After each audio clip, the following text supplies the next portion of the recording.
so this is a sub-event under RoboCup Worldwide 2021.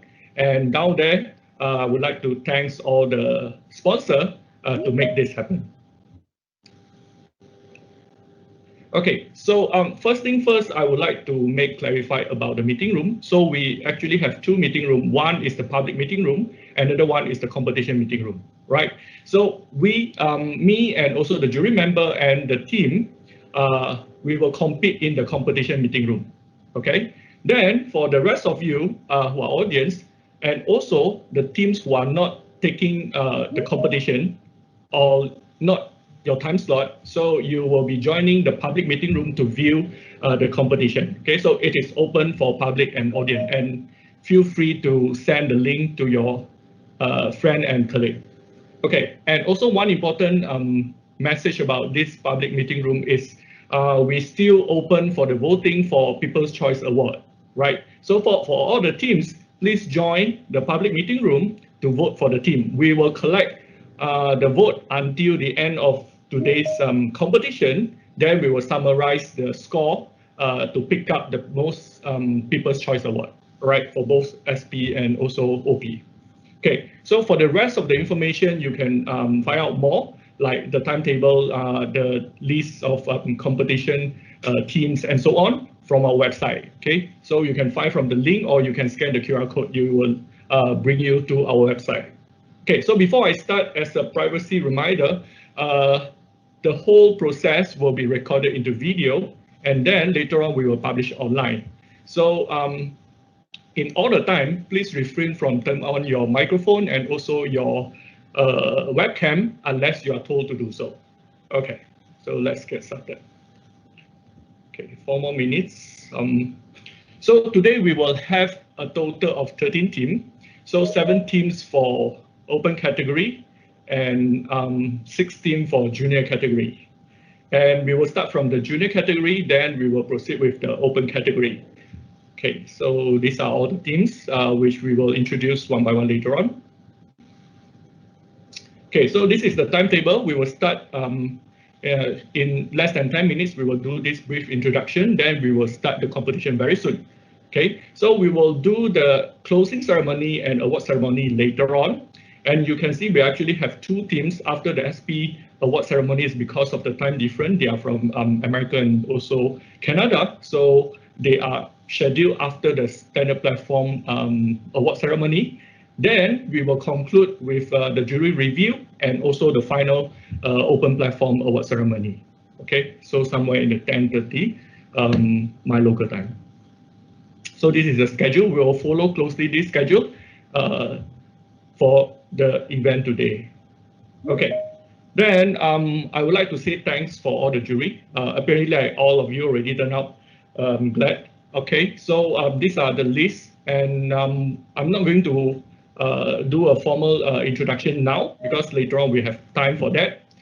Just I would like to invite the jury for today. Okay, so the jury for today will be the first one, Kanjanapam from Thai. Okay, then the next one is Sebastian from MIT. Okay, then we've got Govidan from AI Academy. Then we got Austin from SoftBank Robotics, and also Lucia from Jupiter Robot. Okay, right. So later on, I will introduce them in more detail. We will start the competition first. But before we start, okay, so let me explain the rules and also the flow of the competition. So for the team presentation, we will have total 10 minutes for each team. Okay, within this 10 minutes, 7 minutes, the teams will do presentation. Okay, they can do presentation in terms of remote demonstration and also technical explanation. They are going to use these two to explain and also to demonstrate their performance. Then at the end of 7 minutes, we will start the 3 minutes Q&A. And during that time, jury member will start to ask questions and the team supposed to answer within the time frame. Okay, so this is the flow for the team presentation. And for our jury, just now we said we have 5 jury. So within these 5 jury, we have actually 2 types of jury. Okay, so for Lucia and also Govidan and also, all right. So for Lucia and Goviden, they will be the external one, right? And then for Austin, Sebastian, and Tony will be the internal jury. So for internal jury, we will look from the technical side. And now that these are the three judging criteria.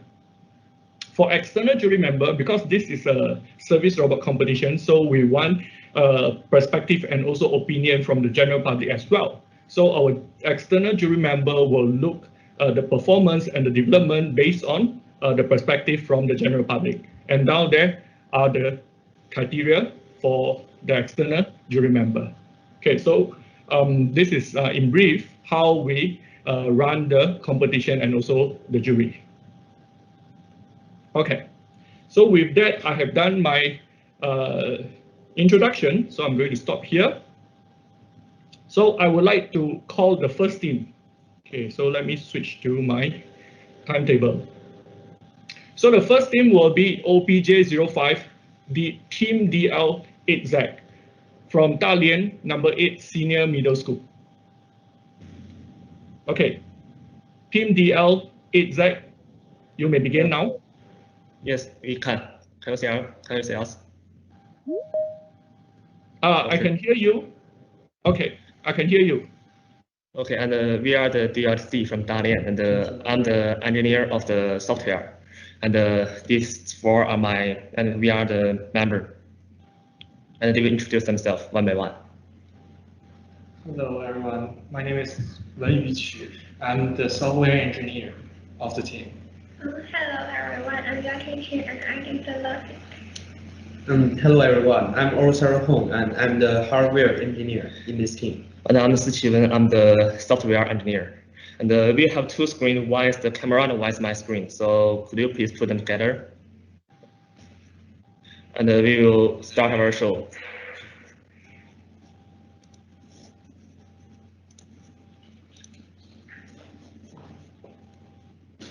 Can you see my screen, Dr. Chen? Yes. Okay. Okay. Okay, we will begin our presentation.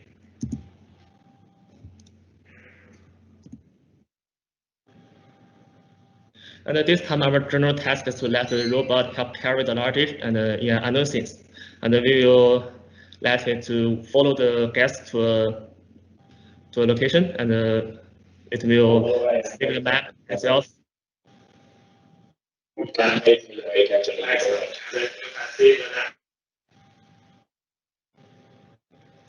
Yes, I only used the navigation and a new map before, but this time we can use the. I will help you carry something. Which one do you want?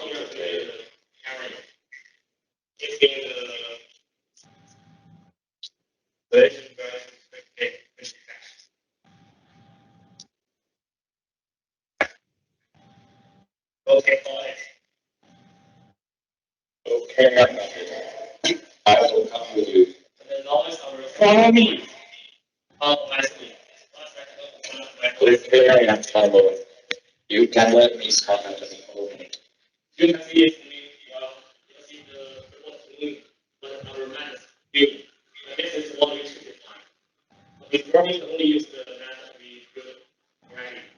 Now we can achieve this.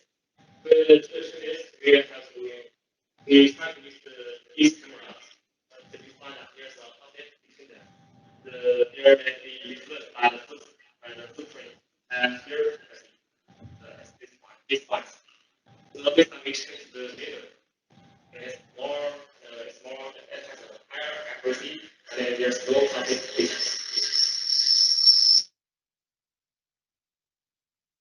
And we also use a new controller. And you can see that we are building the map. We are following.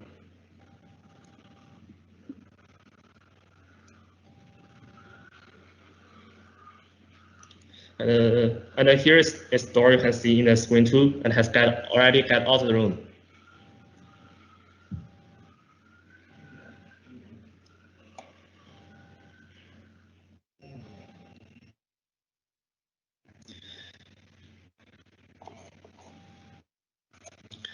And then what we will do is to automatically close the stemming process and queue the stopped following and queue the stem mapping node. And we will save the map before it. It has stopped already at here. And you can see here's the footprint plus the optical. What you see just is close the follower.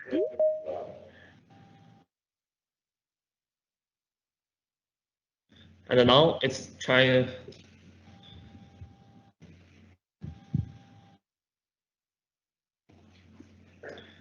And now you can see it's turning around for a bell. And it is recovering the footprint optical caused by the guest. And this time we will save the map automatically, as you see, and we will queue the stem mapping automatically. And we have found all the nodes of it, so that we can queue it successfully.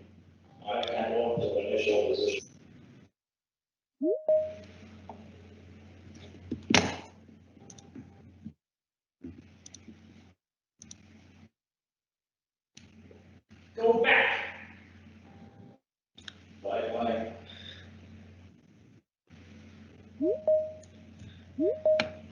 And now here's another technical point.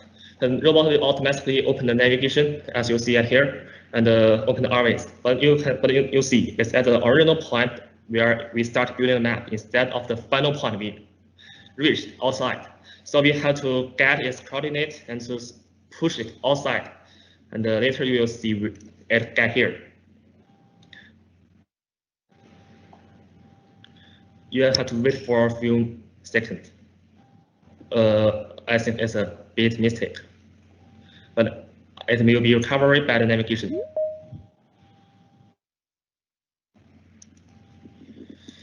And now we are trying to navigation back, and you can see that it thinks there is something wrong, so it's doing the recovery by itself.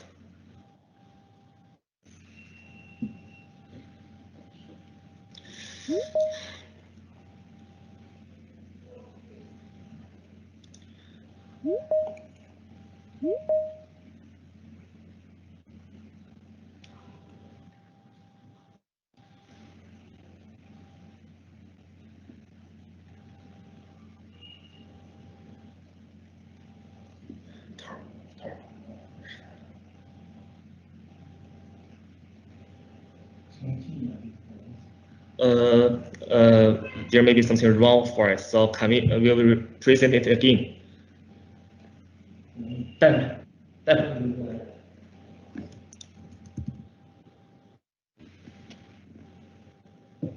We will just show you our navigation, what we do.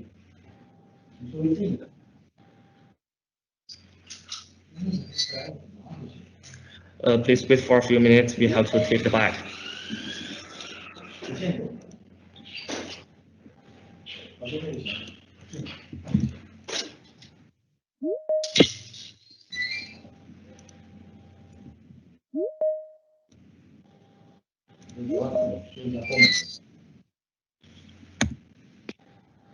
Okay.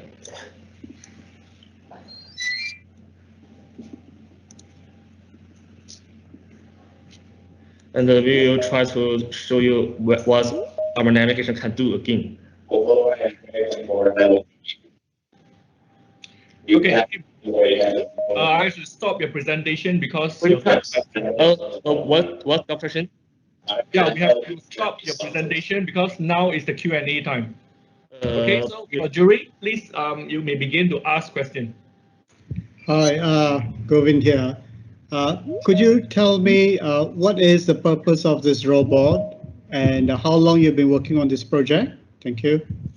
Okay, our purpose of this robot is to let it help the guest to carry his luggage, and it will in a new sense to carry it, so it can follow the guest to anywhere of the scenes it can, and it can receive this, and it can automatically follow it and build a map and save the map, and then it will get back automatically all by itself.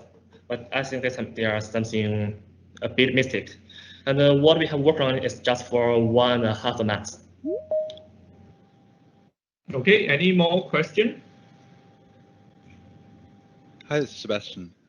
Yes. When you give the person the bottle after you've done navigating, I saw that the person was maybe pulling a little bit on the bottle. How did you program the robot to let go of the bottle? What can you see again? I can't hear you clearly. Oh, apologies. When the robot gives the person the bottle, how did you program the robot to let go of the bottle? Let go the bottle, just to give it out of the SR. Correct. Yes. Okay, we just used just to let every motor to go for a simple degree to open it and to set condition we have set up before, just like this.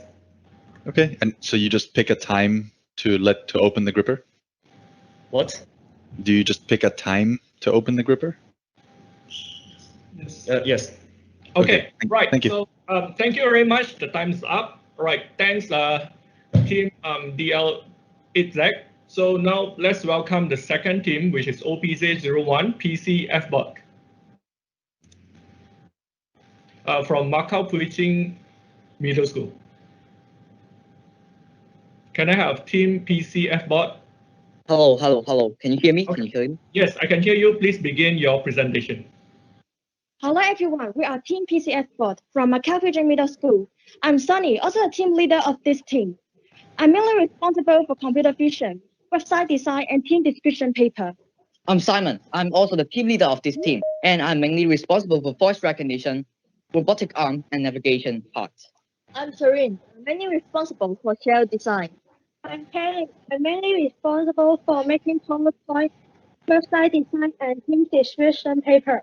I'm Felix, responsible for video recording, style layout, and management. And now we will show you a simple introduction, and we'll move on to the live demo.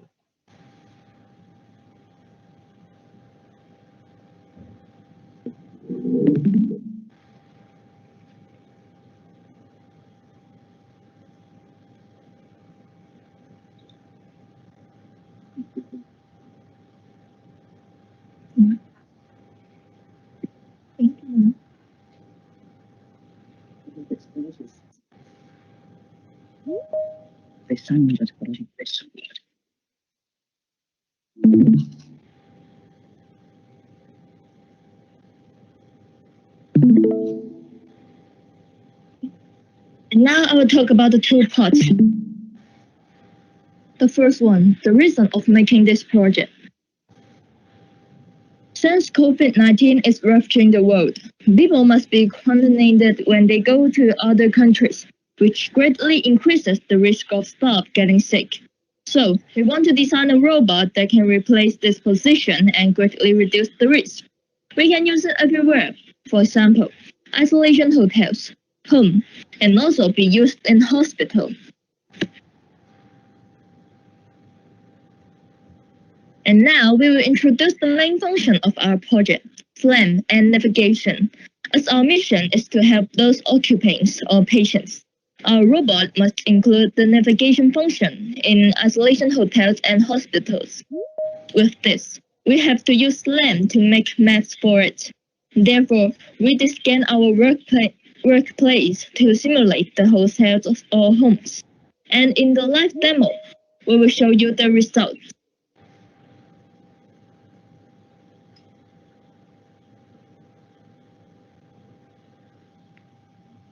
So now I will talk about the conclusion. Due to the coronavirus, we've got another function, which is to get detecting things. There are many functions, but almost no one puts this function together to make a robot about the new coronavirus. So that is what we do, and hope this solution can be used in current life. So now we will show you about the live demo, and it's about some navigation parts. Can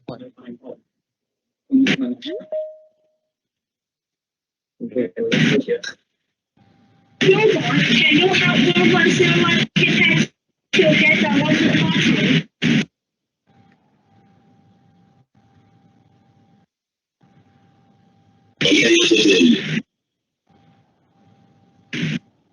We want the robot to replace the staff position. And now the robot is going to get a water bottle to test to the particular room. There's a keyword. When the robot hears it will listen to the room number and take it to the correct room. In real life, if a staff member takes the meal to their room, that will greatly increase the risk of getting sick. Sorry for that.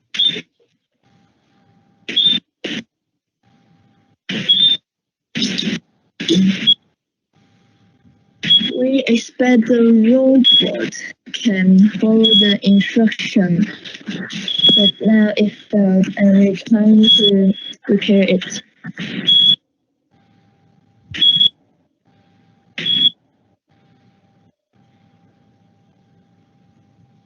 Before, the robot can go smoothly, but now the robot can't move. So our members are trying to repair it.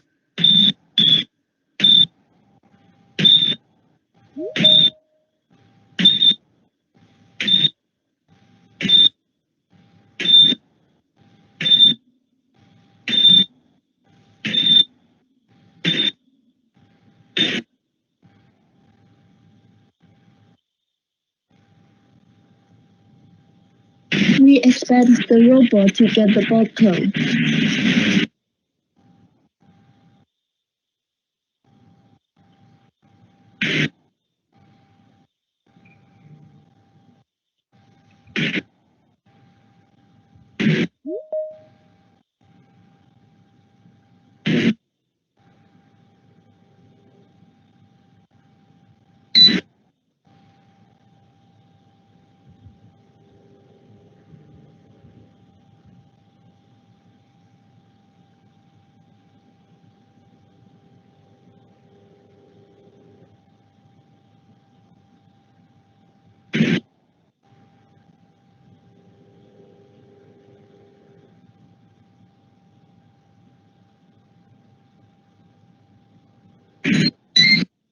I can't repair it, so please wait.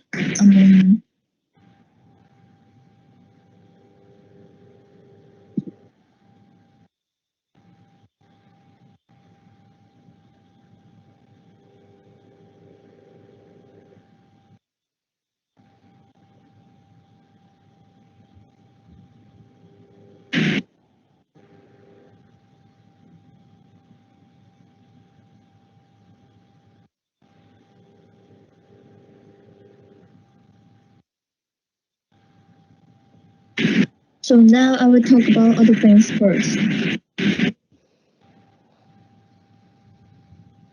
So we expect the function is greatly can show it to you, but now it didn't. So I have a video prepared. We have some extra functions such as the robotic arms. We were using mechanical instead of detective. Can you help 1101 occupant to get the water bottle?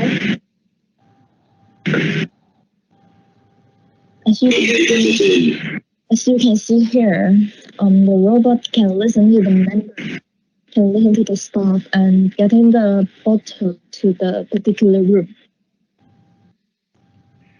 Okay, I have to stop your presentation. Thank you very much. So let's. Sorry, Tim. We will destination. Right. So you remember? The robot now is going to the destination. Hello. Pardon? Yes. Do you remember? Please ask question. Now is the Q&A time. Hello. Yes, this is Govin here. Okay. I would like to ask the team member, how long did you take for you to prepare for this project? Thank you. Yes, thank you for your question. And we prepared this competition for about 1 month to 2 months because of some technical problems, so cannot show some good shows here. Yes. Okay, right. Any Thank more you. questions? Any more questions? Yeah. Did you come across any difficulties in this process of doing this project? Yes, we did have some difficulties about when we processing this project.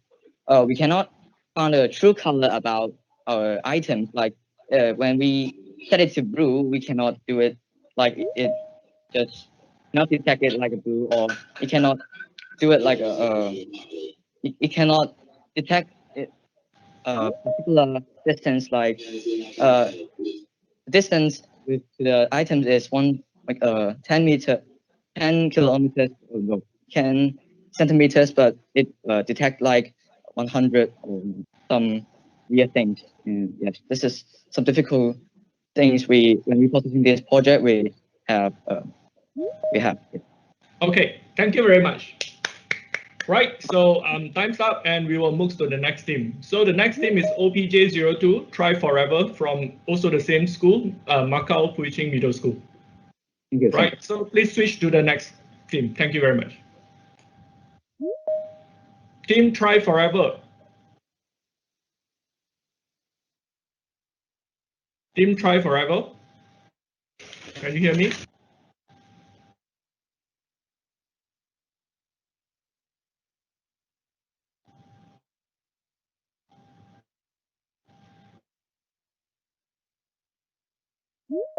Team Try Forever, can you hear me?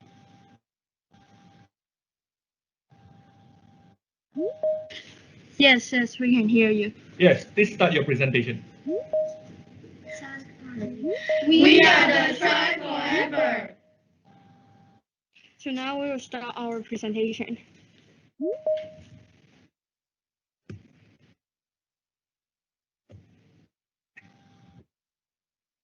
First, we will briefly introduce our robot.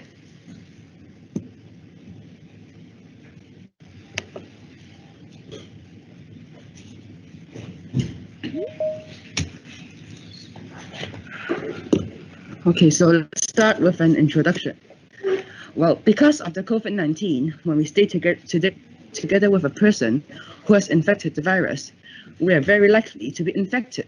So during the epidemic, keeping social distance is an important thing to do. But somehow, doctors can keep a social distance with patients sometimes because of a need to rescue them. So we made this robot to reduce the chance of contact between medical workers and patients. That way, doctors can take care and communicate with patients in a safer environment. So the following videos are all previously recorded. It's not the live demo. Now I'm going to introduce some main functions of our robot. So based on the previous function, we have enhanced another functions. And we need to manually put the bottle in the fastest position and wait the robot to grab the bottle. So we decided to implement a fully automatic process to taking the bottle. So this is a video are all previously recorded. So as you can see, this is a camera and it detects particular colors, and we need to grab this bottle. So for the whole functions, first, voice commands trigger the grabbing actions. Use the lens to detect object. Adjust the angle of the robot to face the target. Measure the actual distance to the target. Adjust the distance between the robot and the target to the range of the robotic arm. And last, we can finish rubbing actions. So now we will start our live demo.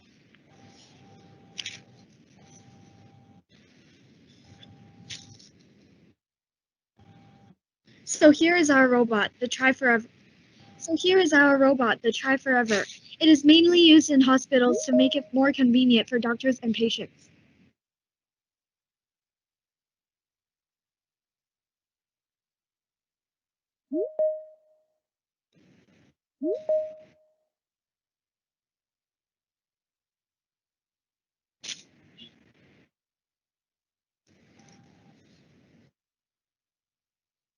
Our Our robot can hear the doctor's orders by using the ROS Launch MR Voice.Launch program of OpenPose to turn on the voice, and speaker to let the robot hear what the doctor is saying.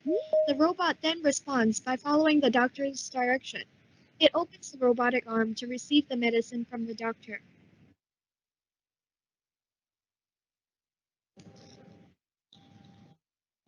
The robot will then go to the doctor's destination.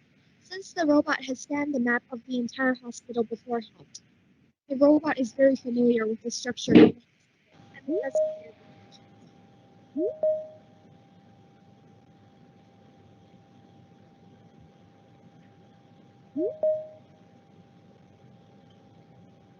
It opens its robotic arm to give the medicine to the patient.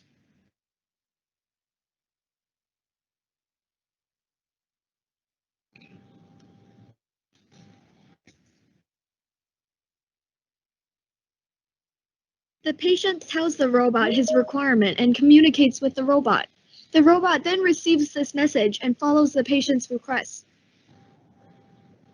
In order for the robot's robotic arm to get the specified item, the robot object needs to be seen and recognized by the camera first. So the robot needs to read the color image, convert the image into CV2 and identify the object.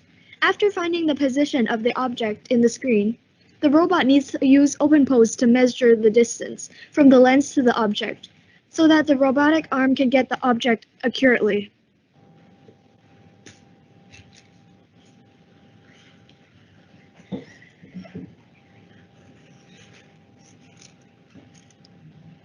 Here, the robot is still trying to locate the object.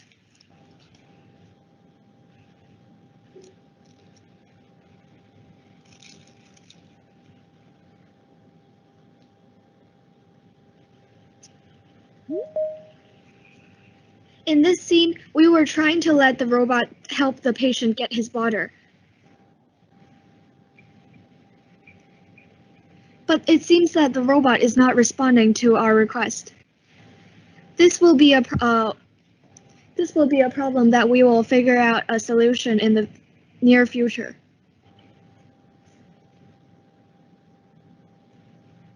We will try our best to make the robot accurately get the object.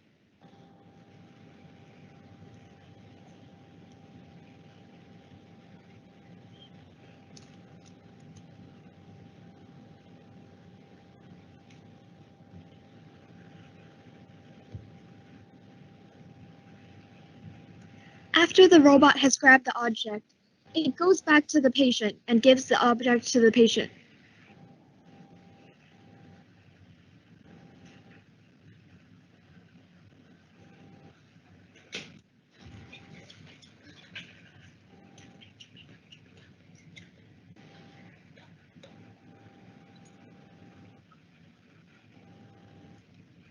The robot now gives the object to the patient.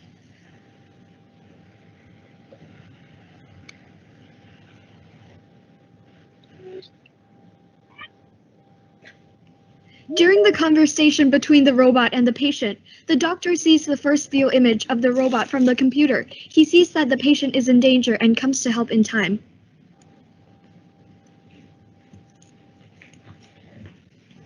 This is the end of our live demo. Now we will come and have a Q&A.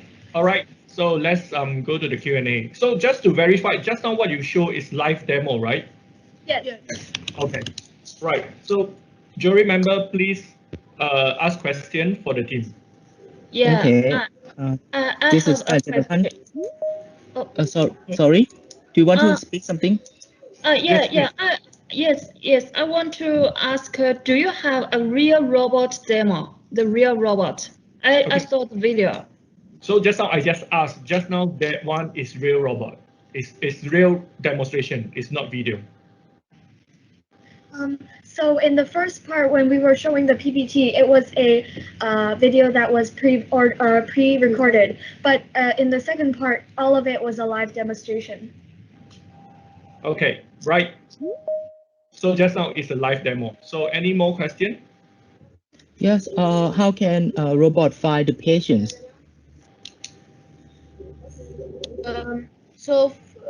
for that, we have slammed a G-mapping map of our hospital, and we have set a coordinate for the patient room so that the robot can find the closest and most efficient way to the patient room. So beforehand, we have scanned a map of the hospital. So now, so that the robot is very familiar with all the designated locations, so that it can find the patient's room easily. Okay. Any more questions? Yeah, Austin here, and I thought you the algorithm like object recognition. So what is it based on? Is it based on color or based on shape? It is based on the color. For now we have only coded the color yellow in the system. In the future, in the very near future, we hope that we can add more colors. Okay. Thank you, Ron. Right. Okay, thank you, Tim. Thanks for your presentation. So we will end for this team. Right, so let's call upon the next team, OPJ06 from Jiaxing Technician Institute, sorry. Yeah, from the same institute.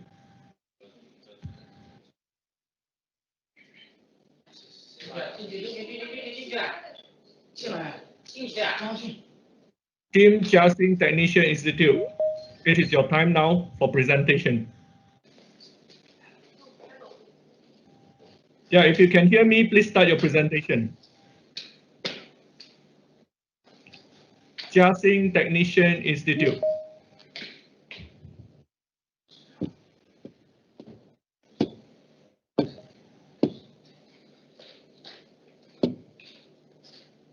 Team OPJ06 Jiaxing Technician Institute. Are you there?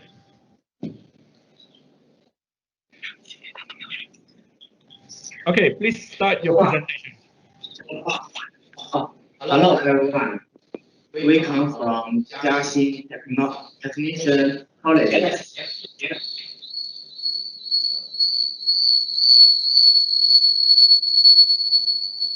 This is in production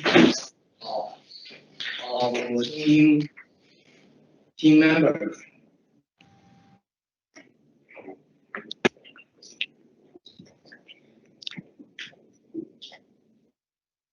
The first is the background and the ideas. Creating background. Now, background is not over. And we should to protect ourselves. Ideas. The plan of our team is to make an indoor internet. Next, how to relax. First, please through the information profile. The site information is I need the information. Next, we teaching with the teaching spray is used to teaching the icon people that teaching teaching and then the maintenance tool is the origin of the teaching and the teaching is over. Team Jiaxing, please adjust your microphone. Echo is very loud.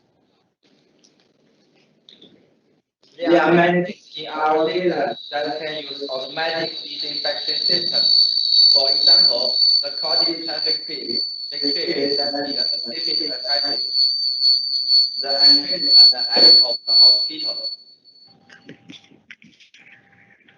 Team Jiaxing, please adjust your microphone. The echo is very loud. We use computer the machine, the machinery, the control the machine.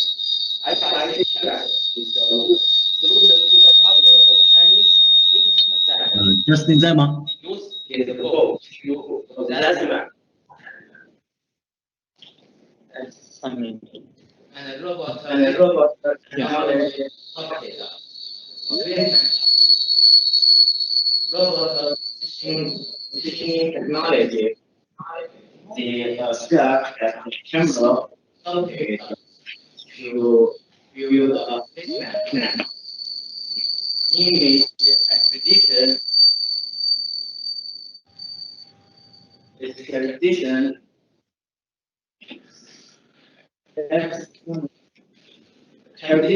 and robot vision technology are adopted.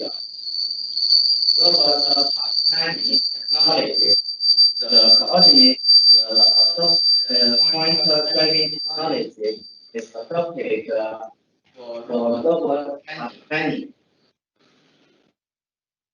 Robot control. This is a magnetic or service robot. The control model of direction control algorithm is adopted to control the forward and the backward kinetics of the robot. Control the six rectangular coordinate system is adopted for the service robot arm at the bridge for its forward and the backward calculations.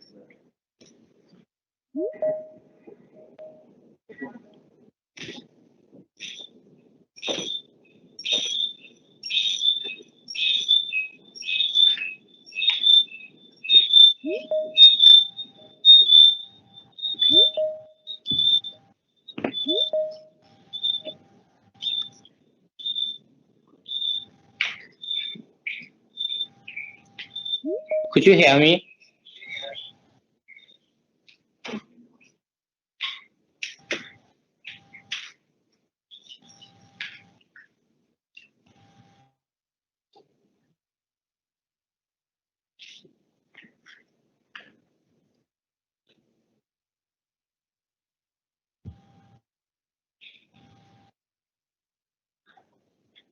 Hello, could you hear me? Yes. I'm. Have you completed your presentation?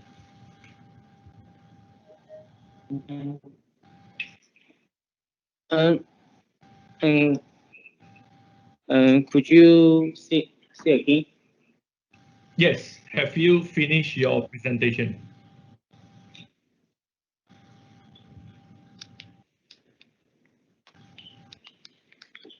Okay, anyway, so now is the time for Q&A. So please get ready to answer question. Okay? All right, so you remember you may start to ask question. Hello. How did you detect the object? Okay. Sorry, Sebastian, again. Yes. Were you able to detect objects like the water bottle? And how did you do that? We will use the get it levels.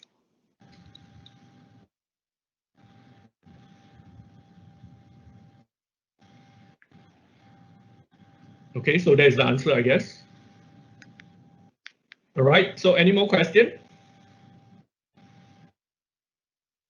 Any more question? Teams, do you have anything you want to add?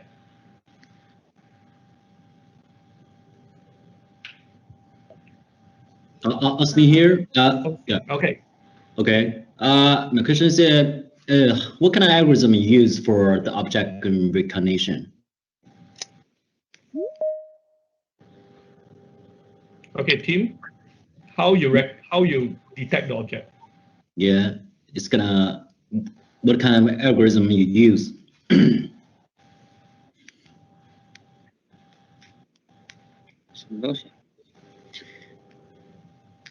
The algorithm you use. I can't hear it.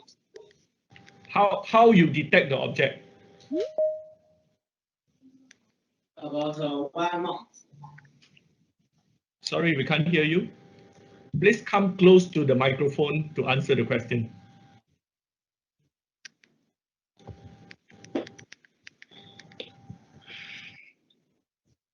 So Tim, how do you detect the object? How the robot detect the object?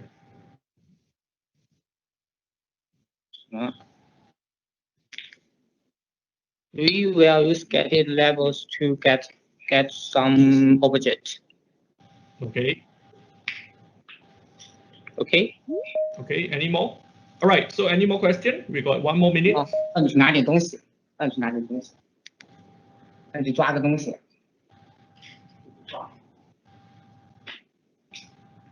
Any more question from the jury member?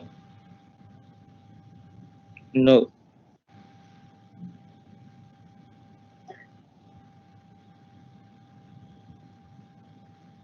Okay, the robot is moving. Are you showing something?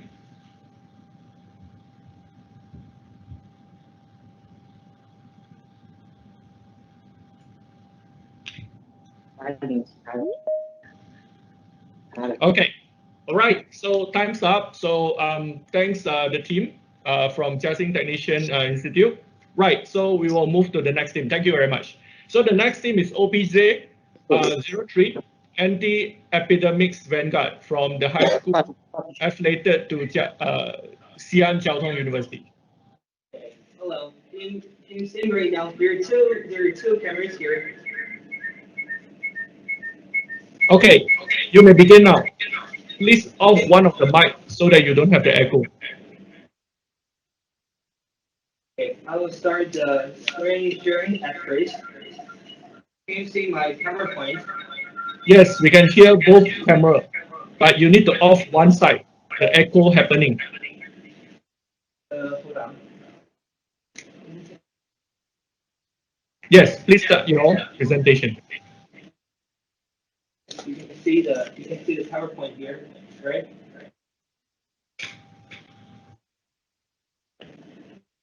Hello, can you see it?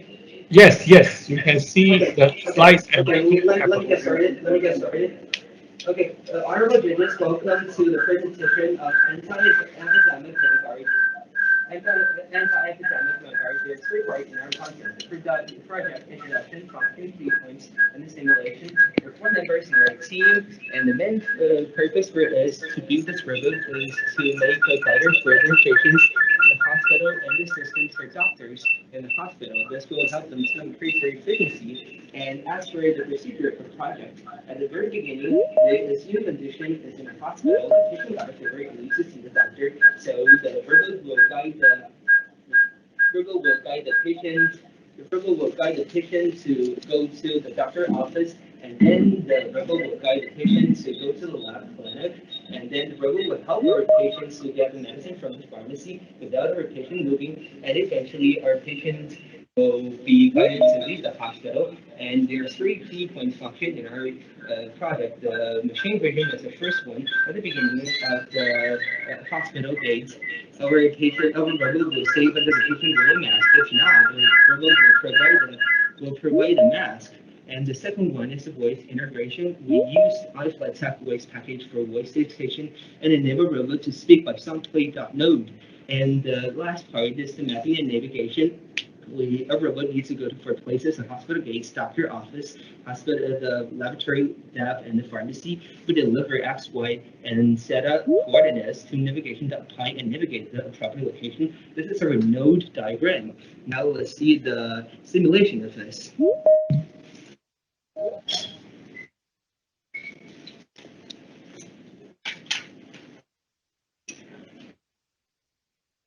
Hello. Do you have a mask? No.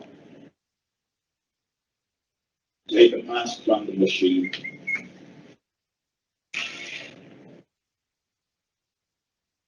Have you made an appointment? Yes. What is your name? My name is Kelly.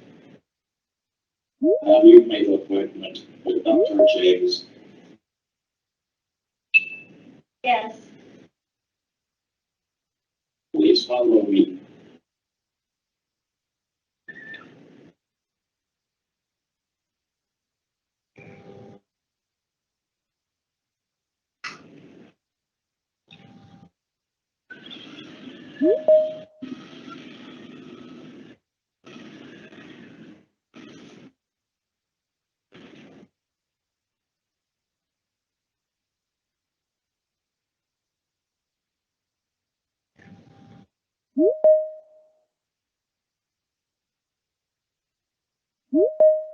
Dr. James, here is your patient, Candy. Freezing here. I have gone fever. Snowboy.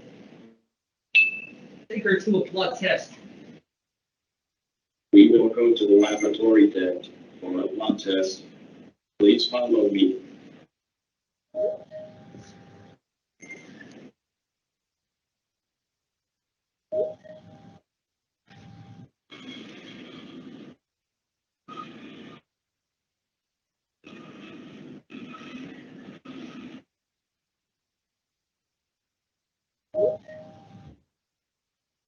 Now we are at the laboratory then. Please follow me after you finish the check.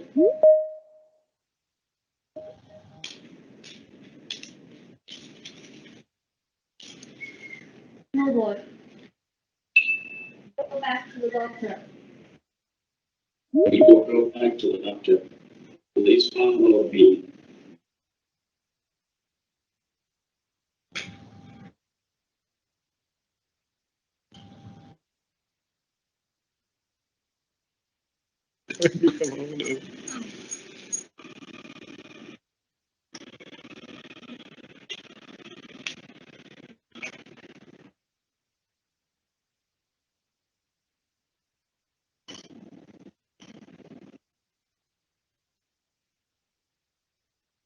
Dr. James, Candy has finished the check. Snowboy. Bring her the medicine.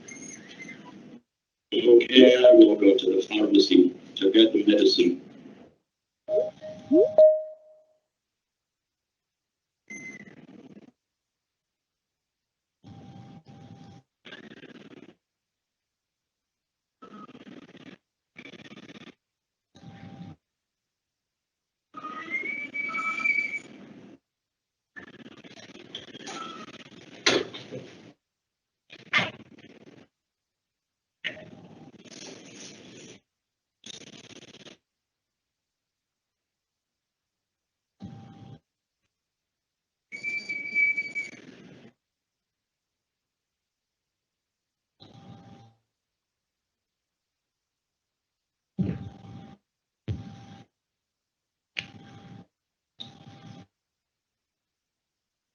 Take the medicine for Candy, please. So why? Tell her to take the medicine 3 times a week. Okay.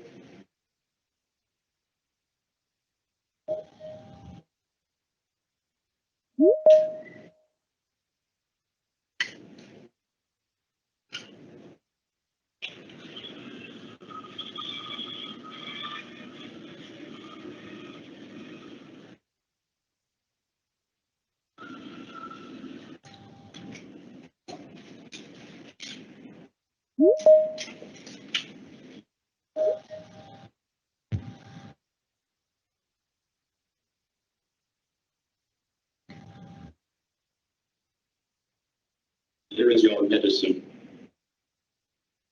Take the medicine 3 times a day. Now I am going to lead you out. Okay, so I would like to stop the presentation and we will start the Q&A. Right, teams, please get ready for question and answer. And do remember, please ask your question. How did you come up with this idea and what inspired you? Yeah. Are you asking a question here? Team, please come near to the microphone. Okay, team members.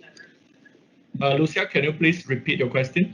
Yeah. How did you come up with this idea and what inspired you? We can't hear you. We can't No hear sound. you. No sound. Yeah. So can you hear me right now? Okay.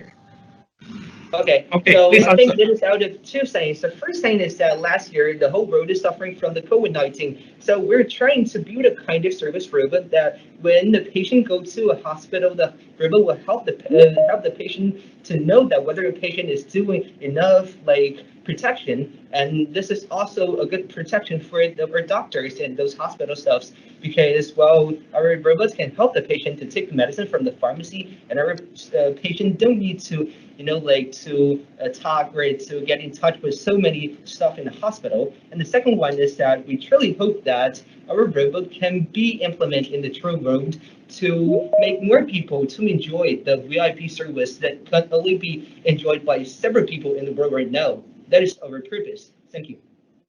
Okay, thank you for the answer. Any more question? One short one. All right. Yes. Yeah. Yeah. How did you detect the masks? What algorithm did you use? So how do you detect the mask? Mask.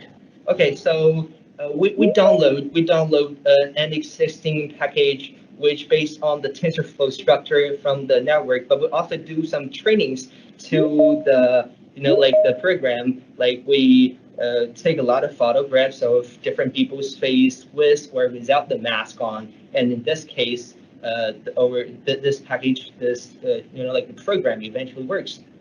Okay, right. So thank you very much. Thanks for the presentation. Right. So I would like to switch to the next team. Right. So the next team is OPO06 Scuba Junior from Kesas University, Thailand. And okay, so just an extra information for the jury. So from now on, we will have teams from open category. Just now are all junior category. So now is open category. Right, Team Scuba, please start your presentation.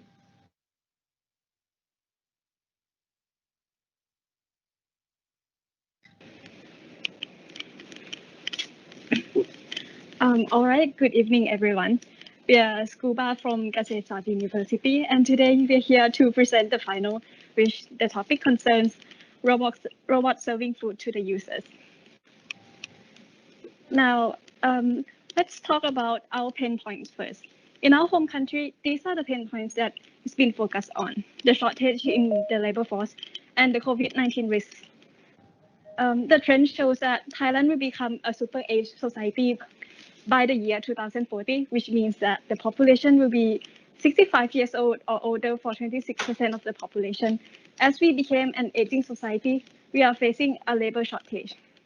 The COVID-19 has been a global issue since 2020, and in Thailand, the situation is considered extremely horrible because the infection rate has increased rapidly every day.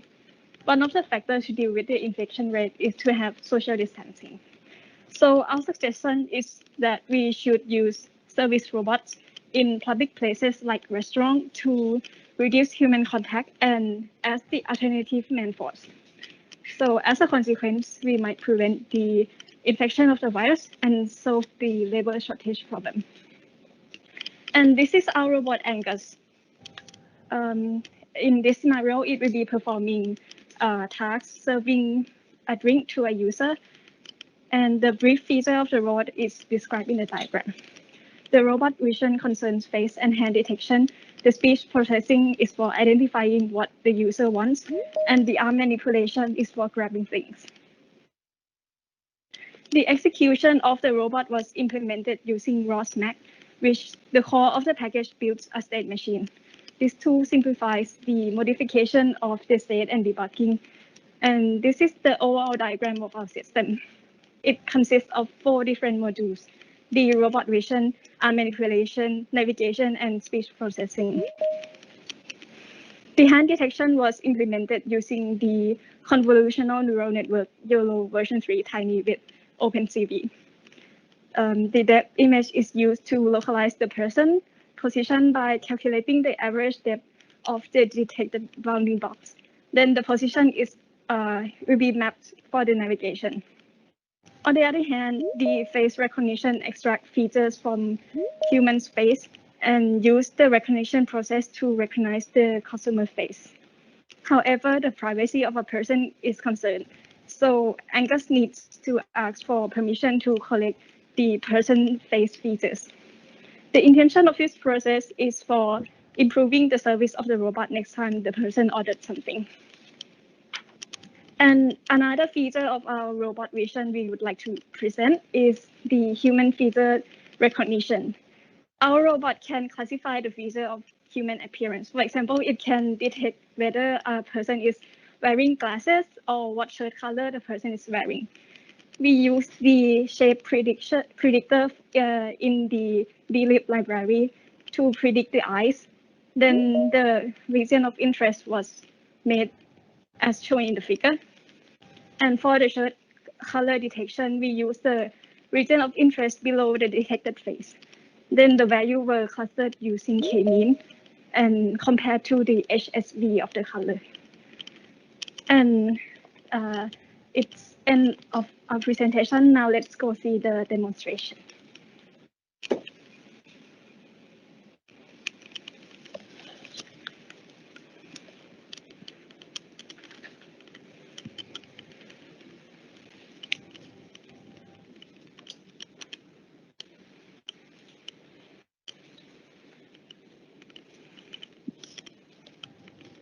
Test starting now.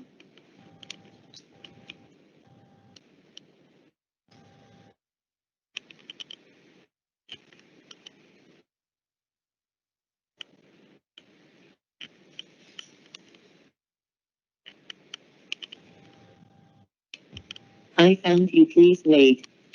Now the robot has detected a customer and it's going to the customer.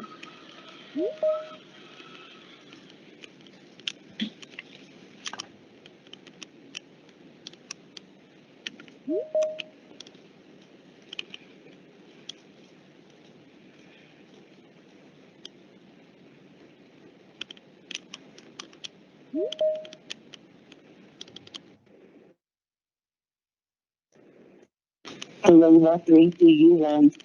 Say it after beep sound. I would like to have cola. Is cola your order?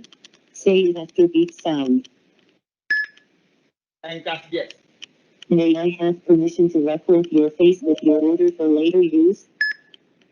And that's yes. What is your name? Please say it after beep sound. My name is Lemon. Is Lemon your name? Say it after beep sound.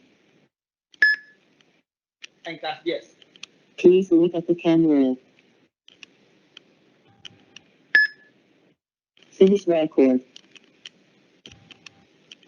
So what happened earlier was Angus asking for permission to collect the customer's data, and it will be used for improving the service next time.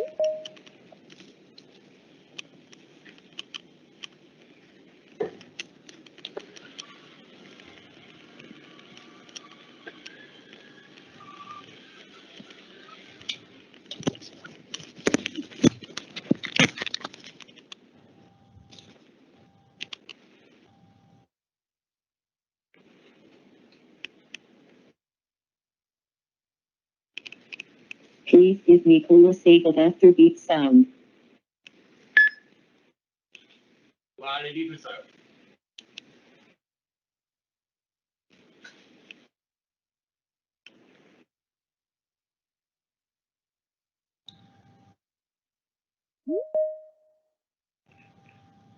All right, teams, we have to stop the presentation and start with the Q&A. Now Angus has received the thing and it will go back to the customer. Okay, so do you remember, do you have any question for the team? Govin here. Yes. I'm keen to find out, what do you see as the distinguishing features of your prototype compared to the product that's currently available in the market? Thank you. Tim, can you hear the question?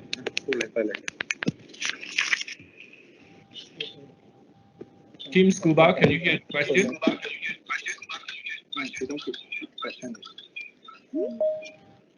Please take your drink and stay tuned.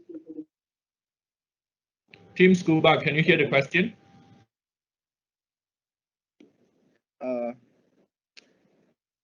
Sorry? Can I repeat the question for you? Please repeat the question. I can hear you. Okay, can you hear me now? Yes, please repeat. Right. What would you say is the distinguishing features of your prototype compared to available products of the same features in the market?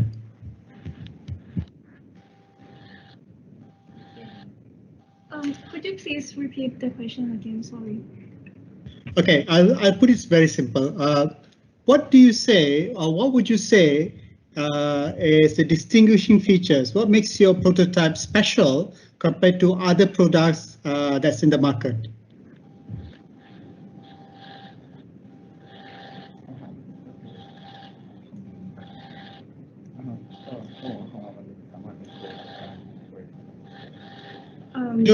As you know, there are other reception or restaurant service robots in the market right now.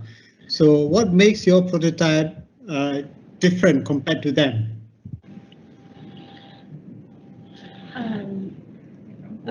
Our robot can be.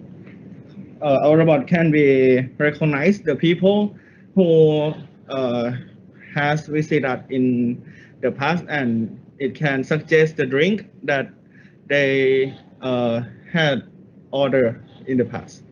Okay, right. So Thank you. Thank you very much. Thank you for your answer, and thanks, Team Scuba. The time is up, so we will move to the next team. All right. So next is OPO08 Eraser Education from Tamagawa University. Hello, can you hear me? Yes, can hear you. Please begin your presentation. ปิดแล้วปิดหมดแล้ว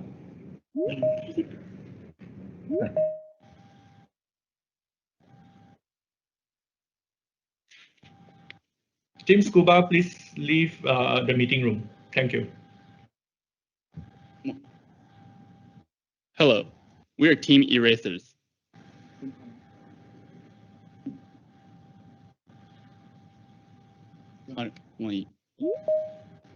Please continue. Oh, sorry. We're Team Eraser from Tamagawa University. We are a team comprised of second and third year undergraduate students from Tamagawa University in Japan. Due to COVID-19, many restaurants were forced to shut down due to infection risks. So to help with that, we made a robot staff to help lower that risk. The robot staff will take place of the human staff so that the staff and customer do not have to directly interact with each other. This can be separated into 3 phases: greeting the customer, retrieving a drink for the customer, and seeing the customer off. Now, let's take a look at that in action.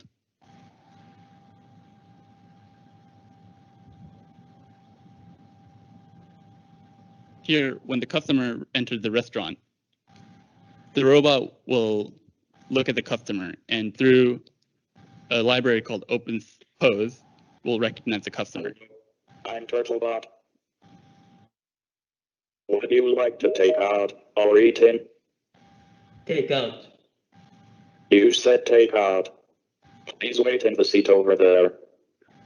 Once the robot recognizes or detects the customer, it will then have verbal communication with the customer. And then after that, it'll go to the pre-registered position of where to get the drink for the customer. Using the camera on top of the robot, it can grab 2D images and depth sensor. It has a depth sensor that can grab depth values. It'll look at the table and grab the depth value of each pixel in the 2D image, and through the algorithm that we made, will detect where the object is. It will then calculate the angle and distance that the robot needs to take to grab that drink. It looks like it was a bit off, but after it picks up the drink, it'll then go to the customer's table, which is also pre-registered into the map inside the robot. We have both points pre-registered so that every time it needs to get to those points, it doesn't need to look for where it has to go to every time. This can also save time with the robot because it doesn't need to take time to look for those points as previously mentioned. Right now, the robot is currently spinning around to look for its location.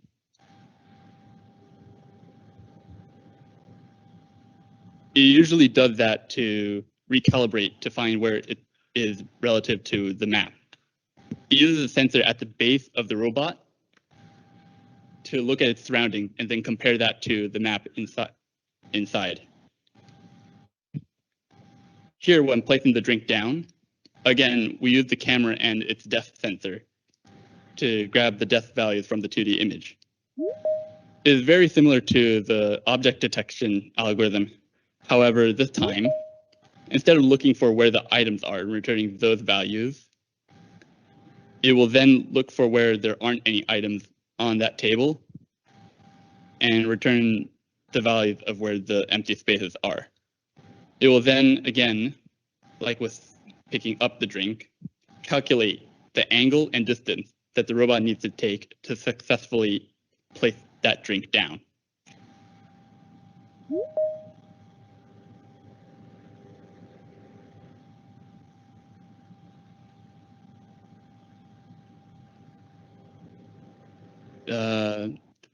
Oh, never mind.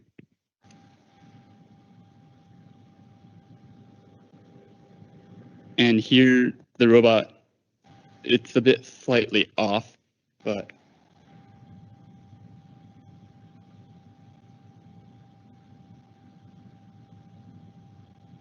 so after that, and after some time passes, when the customer wants to let the robot know that the customer wants to leave, they just simply tell the robot to follow them. That way, sorry. Follow me to start following you. Follow me. Now I will find you. After that, it will then go to follow human mode. And again, using the sensor at the base of the robot, I found you. We'll look for the customer's feet. Sorry, I lost you. Please come where I can see you. And then follow that. If the the robot loses track of where the customer is, Sorry, I lost you. Please come where I can see you. it will verbally say so to the customer, letting them know that the robot needs to recalibrate.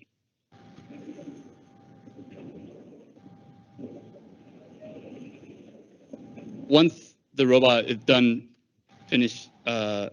following the customer just needs to tell the robot to stop following them, and the robot will do so. I found you. Please move to the conclusion slide. So here, Please come where I can see you. So here we demonstrated how even a robot such as Turtlebot can fulfill these sorts of tasks even in these risky situations. This concludes our demonstration. Thank you. Right, thank you teams Eraser Education. So now is the time for Q&A. Any question from the jury member?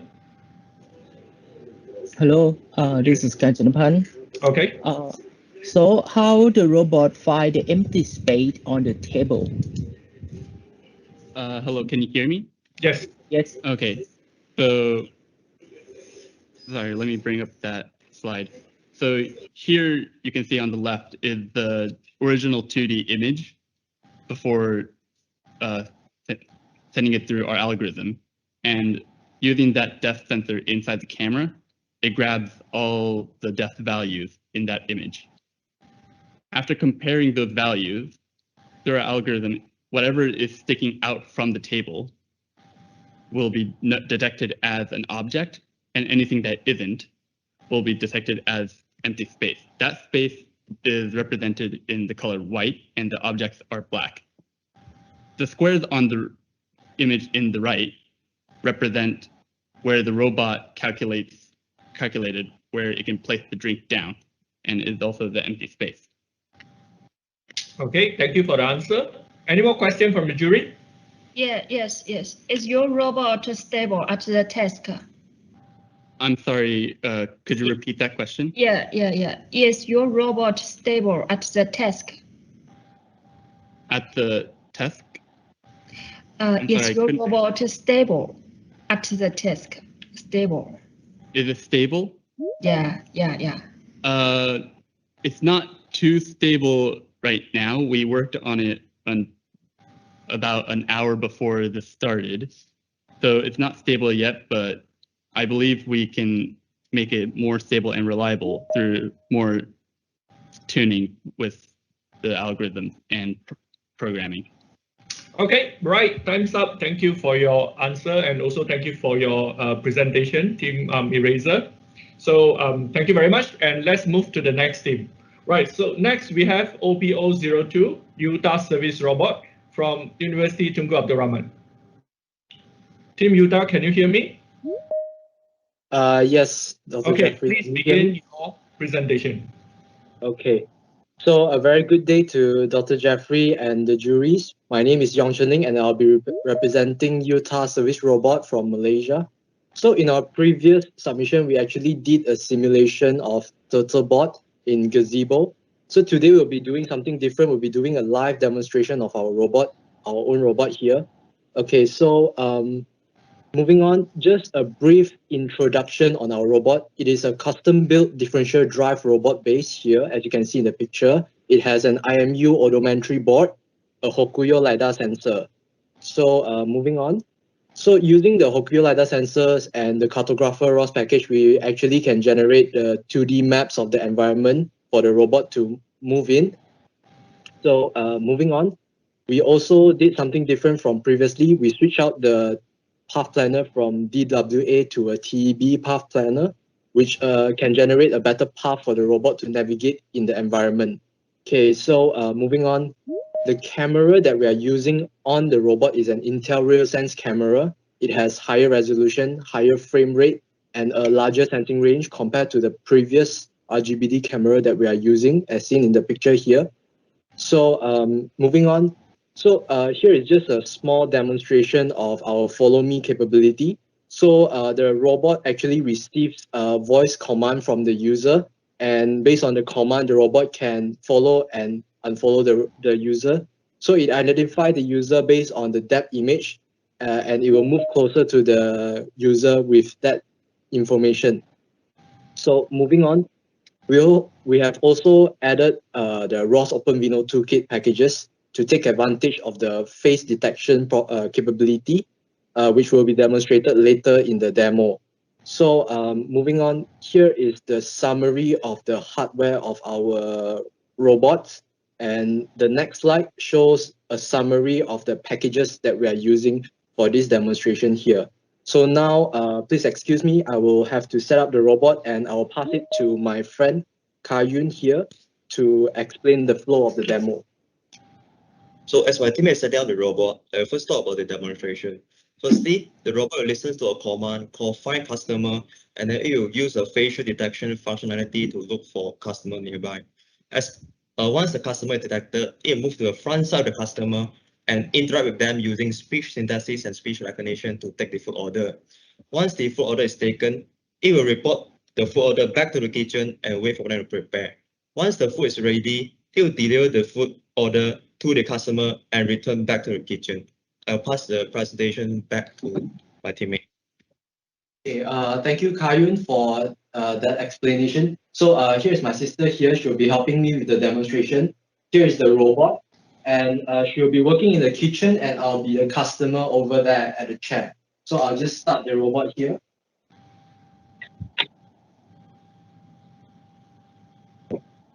I don't know what can I do for you. Find customer. Okay, I will go find customers now. So now, after hearing the command, the robot will turn to me and use facial detection to detect a customer sitting here. So once it detects me, it will move close to me. Found your customer here.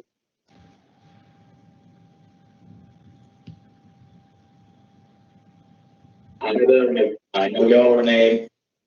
My name is Michael. Nice to meet you, Michael. May I take your order? Yes, Okay, what would you like to have? I would like to have milk. Okay, I will repeat our order. You ordered milk. Is that your order? So now if I wanted to change my mind and I don't want milk, I say no. I'm sorry, could you repeat your order? I want cornflakes. Okay, I will repeat your order. You ordered cornflakes. Is that your order? Yes. Okay, I will go to the kitchen now. So now the robot will move to the kitchen and will report my order to my sister here, and my sister will try to fulfill the order.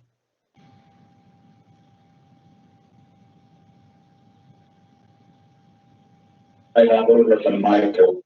One cornflakes. Say order when order is ready. Order. Order. Order. Okay, I will deliver it to customer now. Okay, so now the robot will move close to me to pass my order to me.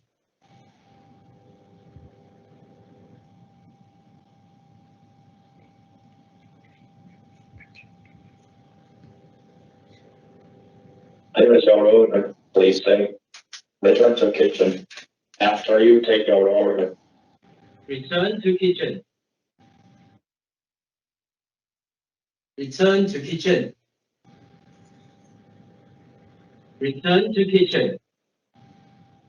Please enjoy your meal. Move to kitchen now.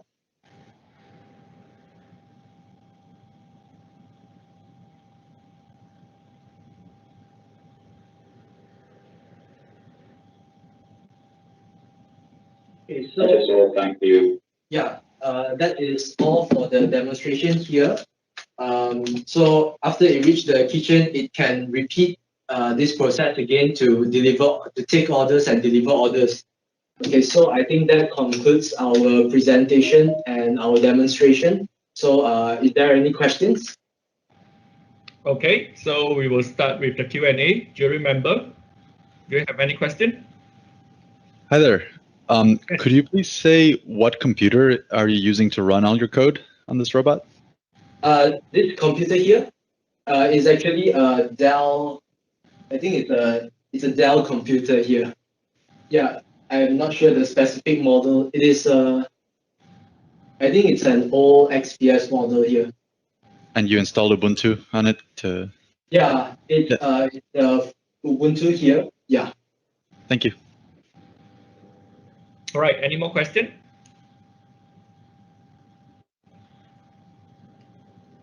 Any more question for our team?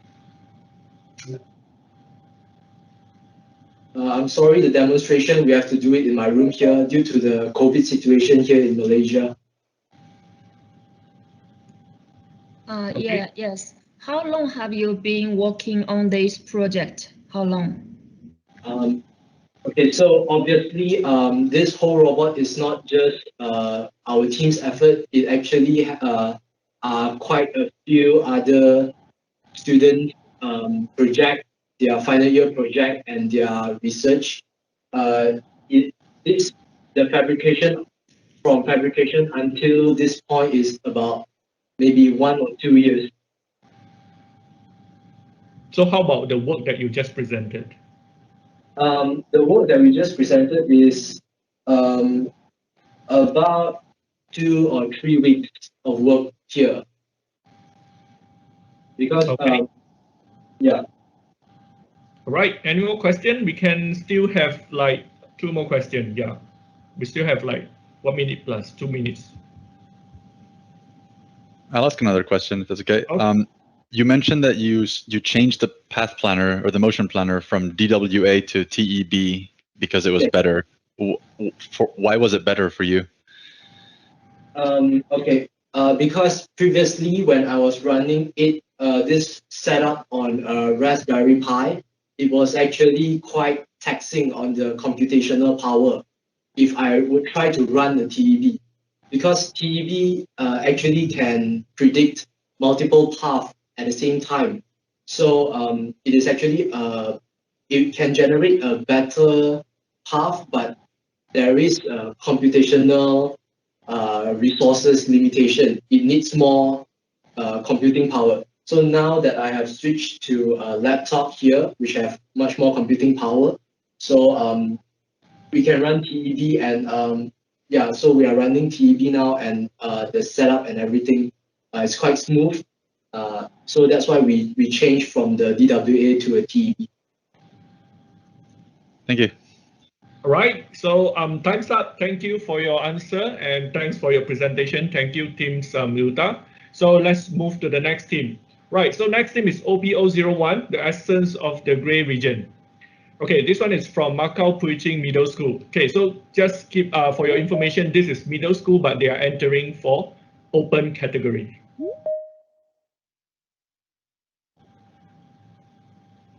Gray region, can you hear me?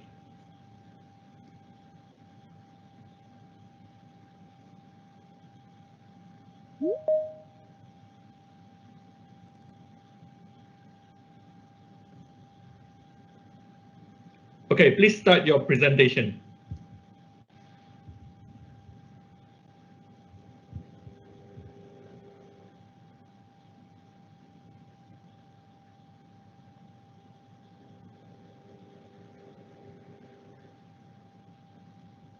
Oh, sorry. Gray region, we can't hear you. Okay.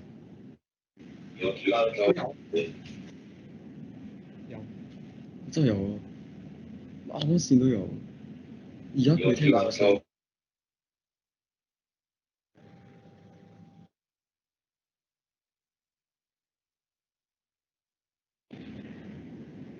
With the pandemic, people in Macau have to wear masks and show their QR code when entering the restaurant. However, it's very redundant to have waiter checking it every time. Using a robot, we can automate the task. We use the QR code detector to detect the position of the corner square on the code. Afterwards, we use NumPy average to find out the color of the code, so to check the validity of it.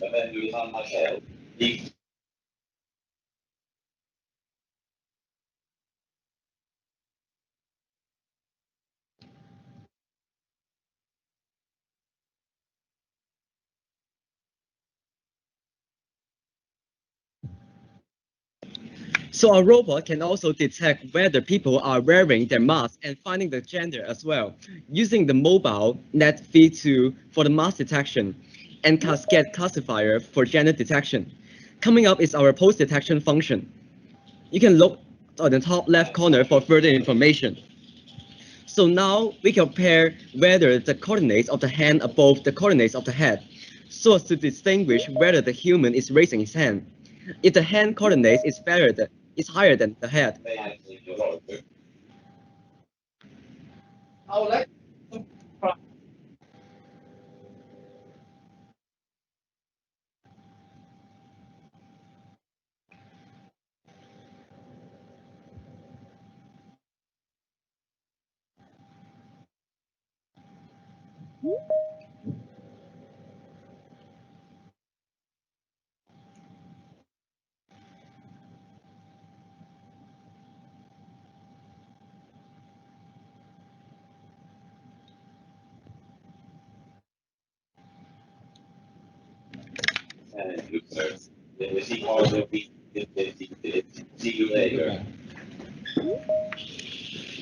So in this year's robot design, we use 3D printed joints, plastic bots, and also aluminum channels to do our robot.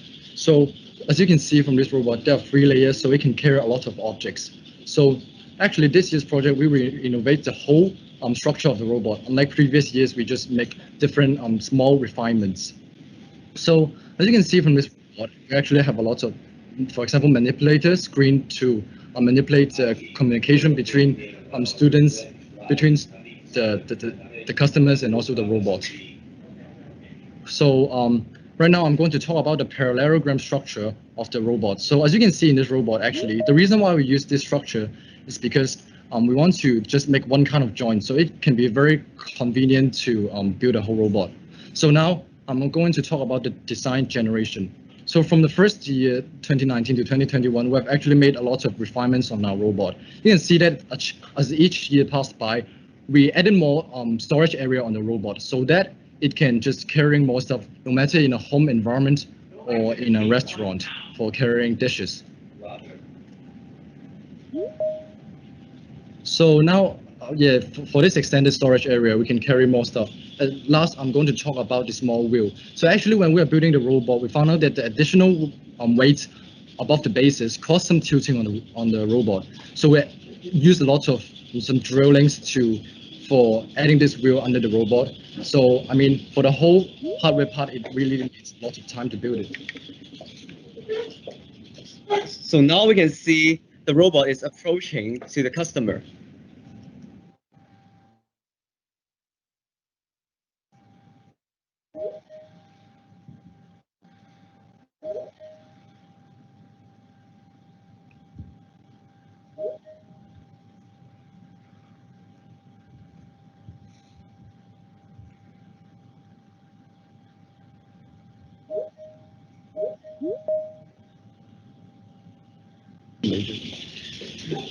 So SLAM is a crucial part for robots. In the previous year, we used RGBD cameras for slamming. However, there's a disadvantage of a limited 150-degree vision. Therefore, when we are scanning for terrain, rotations of the robot have to be made, which can deduce a lot of process time.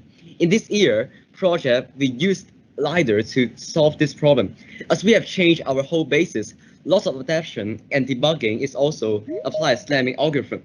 So now I'm going to introduce the carrying object function. It's mainly presented with two main functions, locating the object and also grabbing the object. Firstly, we use the object detection in YOLO to detect the bottle object and record the depth with RGBD camera. After collecting the data, we calculate the XYZ value using proportion calculation. At last, we control each servo to grab the object and deliver it to our customer.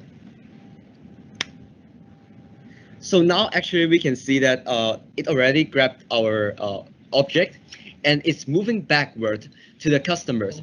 So why is moving backward? Because we have a LiDAR to scan the 360-degree obstacle around it. So our robot is able to scan all the obstacle around it and also avoid them. So now we can see that our robot is approaching to the customers.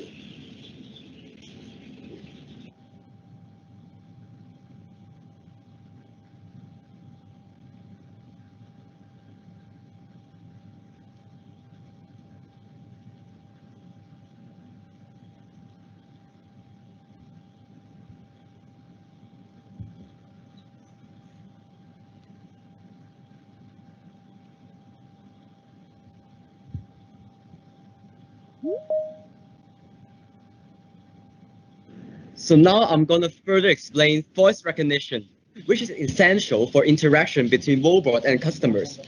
We first mark down the keywords in specific sentences. After that, we connected our program with Google to text model and produce a certain answer.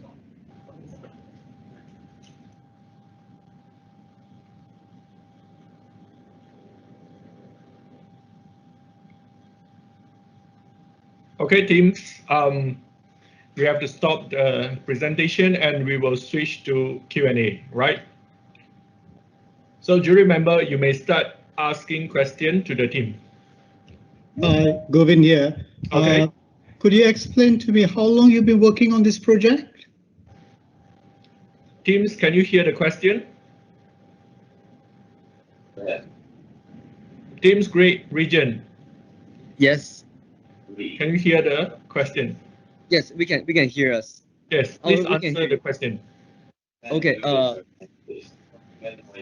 Can you repeat the question? How long have you been working on this project? We have been working for this project for 3 years already. Yeah, we are now going to answer the question. Yeah. So we have been working this project for already 3 years. So just now you can see that we have already have 3 generations of our robot, which the first one is the turtle bot. And then for the second one, we have half self-designed the robot, and this is a fully self-designed robot. Okay, thank you. Any more questions from the jury?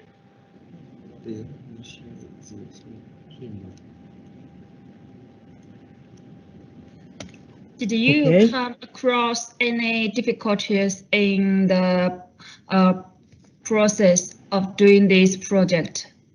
So actually, one difficulty of making the project is when we are because we found out that the robot is tilting, so we need to edit a small wheel under the robot. So this is very challenging because that we need to drill some holes and also make the small wheel in an appropriate position so that it will not continue tilting and it can make a smooth ride for its land.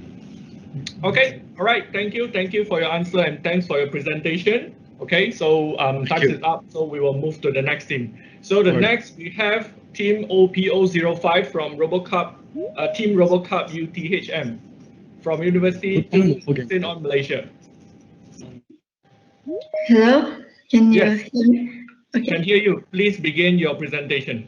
Okay. Hello everyone, we are from RoboCup UTHM team. Before we start with the demonstration, let us introduce a bit about our robot. Due to the COVID-19 crisis, human movement began to be limited. They are unable to cross from one area to another in order to prevent the spread of the coronavirus. In this such of situation, we are very concerned for those who cannot return to their hometowns to visit their parents who are in the golden age. Plus, they do not have as much energy as us young people to do a job. Dear judges, if you imagine this young lady, this lady in an orange dress is your mom. She lives alone away from us, her children. She has to manage on her own life without the help from others. So with the continuous of movement control order, who will be by her side when they need us? No one will there. Nobody was there. So this is our solution.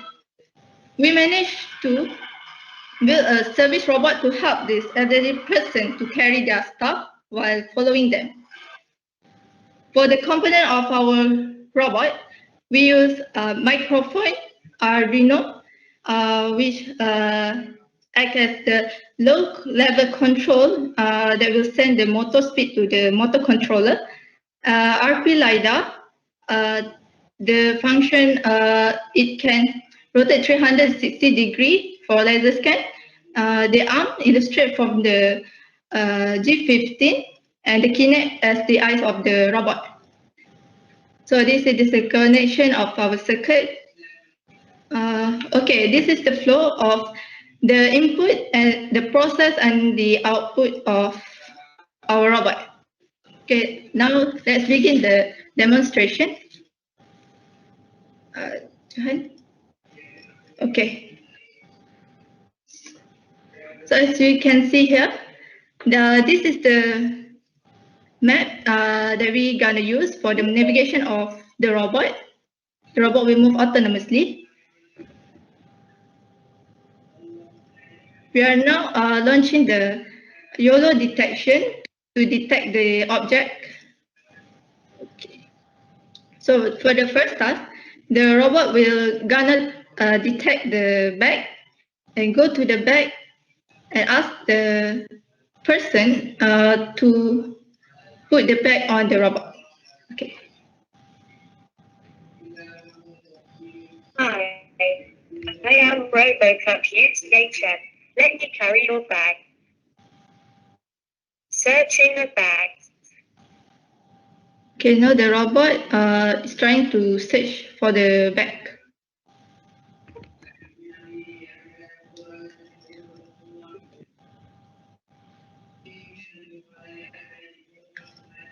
So as we can see on the right side, the bounding box is the object detection that are shown in the RVs, the yellow box.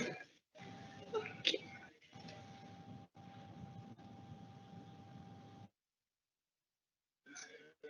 So it's It's already okay,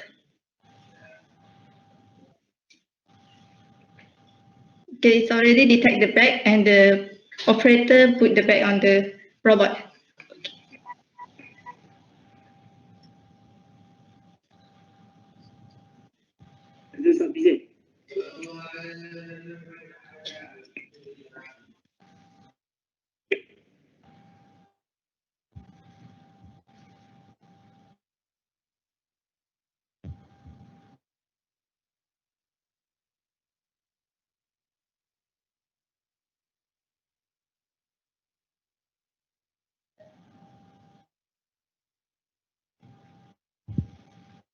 Okay, that's all for our team.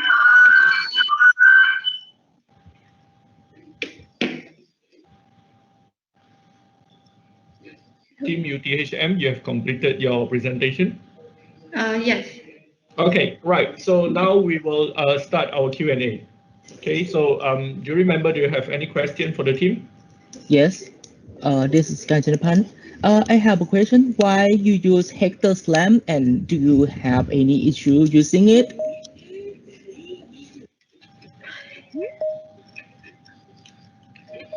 Team, can you hear the?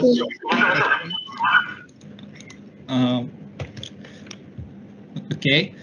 First, I think Hector Slam is very compatible for RP LiDAR, so it's much easier to use, and it detect the location and build a map with high accuracy. So I think it's best we use the Hector Slam rather than G mapping. Okay. Okay. Any more questions from the jury member?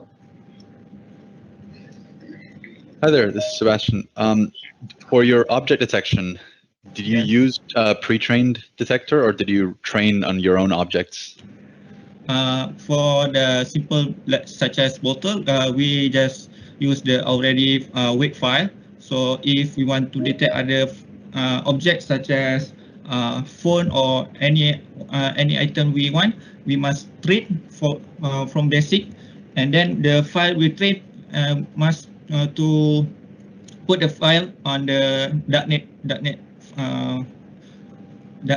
folder, so we can use that folder and declare the object name and classes, and then the YOLO will detect the object. Thank you. Okay. Okay. Any more questions?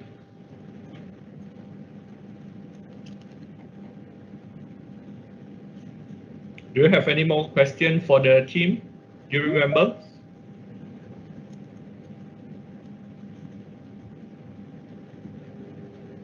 And teams, do you have anything to add on? I think I've got a question. Okay, right. How long did you spend on this project?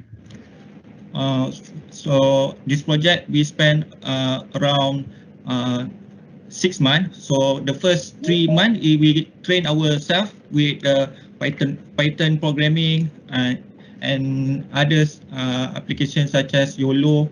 We train first, and then the next 3 months we built our own robot from scratch, including the Python file, so it can move autonomously.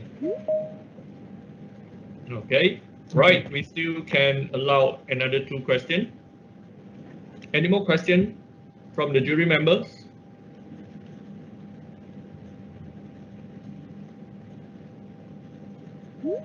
Anyone? Or the teams, you can add any more information if you want. So for our robot, we do not use open source robots such as Turtlebot. So we built the robot from scratch. So we need to solve the complex problem and sometimes we do not succeed, but we lucky we have succeed this project. Sorry, did you say that it was a Raspberry Pi running the high-level code? So the first we used a Raspberry, and then we choose Jetson Nano, but the Jetson Nano doesn't have the capability to to run the program YOLO program because it's too much for Jetson Nano to handle it. So we decide to use our own laptop, and for the brain for Arduino we use Jetson Nano, and we connect through SSH program. Great, thank you. Okay, right. One more question. Anyone?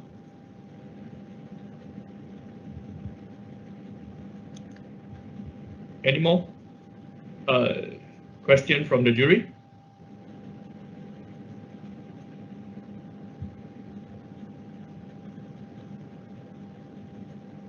Okay, so time's up. Right, thank you, Teams RoboCup UTHM. Thanks for your presentation. And we will move to the last team. Okay, so the last team is OPO04, disaster bots from Region Carlos University, Spain.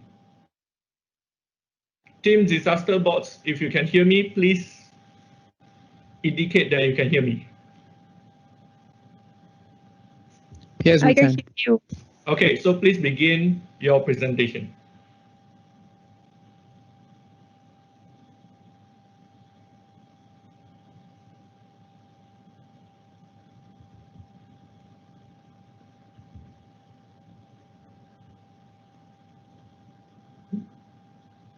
Our teammates are coming.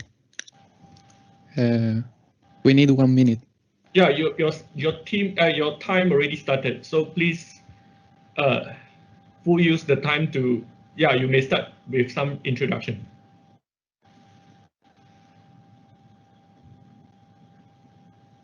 Okay, so I'm gonna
The first one.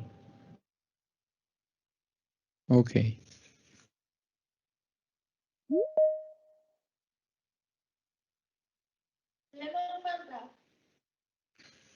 Yes.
The PTA is not working.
Okay, team, your presentation time is over. So please come forward for the Q&A. Okay, so for the jury member, you may start to ask question.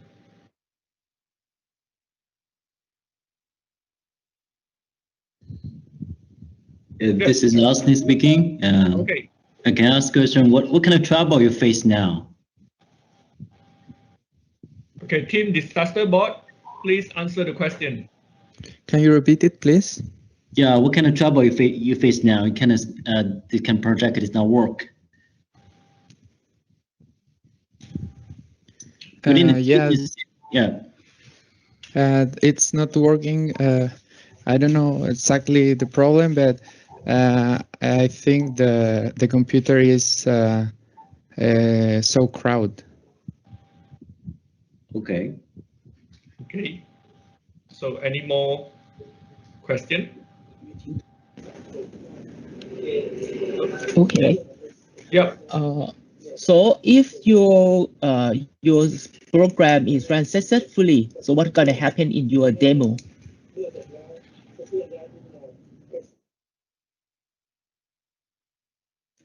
Tim, please explain what your robot's supposed to do. The robot, as we said, should go to a zone, which is the client zone, and talk with the client and get a drink and a food of the menu we showed.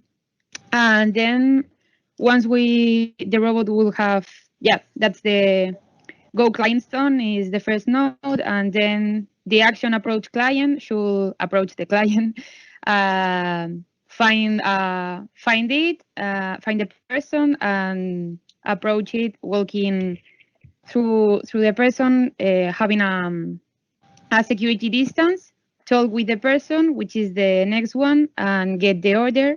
You can see that we can use ports to send the information of the drink and the food to the next action nodes. And then the robot will have gone to the kitchen to send the order to the waiter in the next with the ports. And then we had an extra node which consists on check the order with the camera, showing all the drink and the food, and the robot through dialogues will have said if it will have been okay or not, as it had the information of the client. Then the robot will have delivered the food and the drink to the client and go again to the initial point to start again if there is any more client. Okay, right. Thank you very much. Thanks for your answer, and we have finished the presentation time. So we have finished all the presentation for the first half. We actually have two more teams which is going to present later on after the ceremony. So now we will take a break. So everyone please take a break, and we will come back at 9:05, 5 minutes, and we will start the closing ceremony. Thank you very much.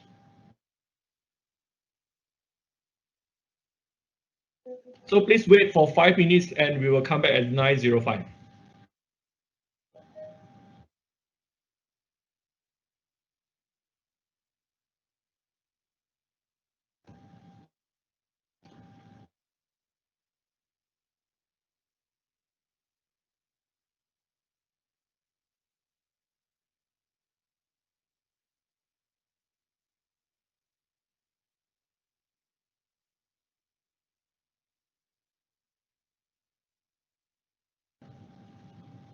All right, so we are back for the closing ceremony. So we have half an hour for the closing ceremony and another half hour for the SP award ceremony. Okay, so but before that, I would like to do some announcement and also logistic. So before we start the closing ceremony, I would like to ask all the team to settle down. Okay, because now we will do the closing ceremony as a whole for all SP and also OP team. Okay, and for the judges, you try to conclude your marking, and then if possible, please send your score sheet to me first. Okay, please send to us first so that in this 1 hour we can do some calculation. So that we don't need to wait until the last two teams. Okay, so for all the jury today, please send your scoring sheet after you have completed as soon as possible. Send it to me by email. Then we can do the calculation first. Then later on, you just add in another two and just send the result for another two teams. Okay.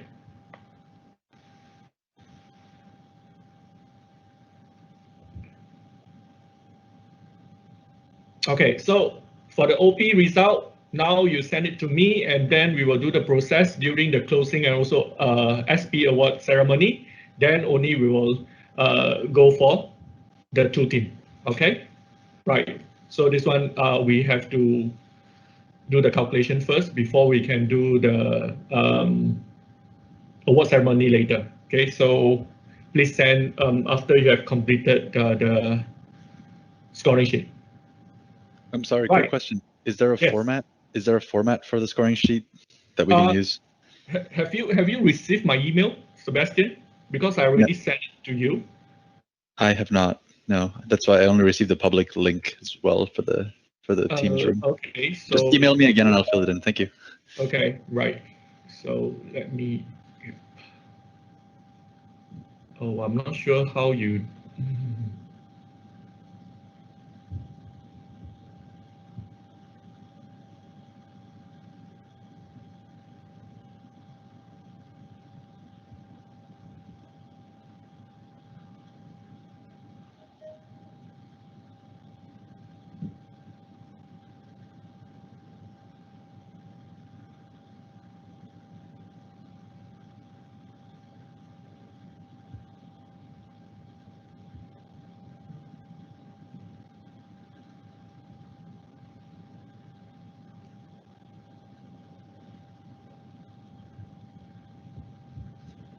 I just checked my spam folder and it was there, unfortunately. So I think I have your email now. Okay, all right.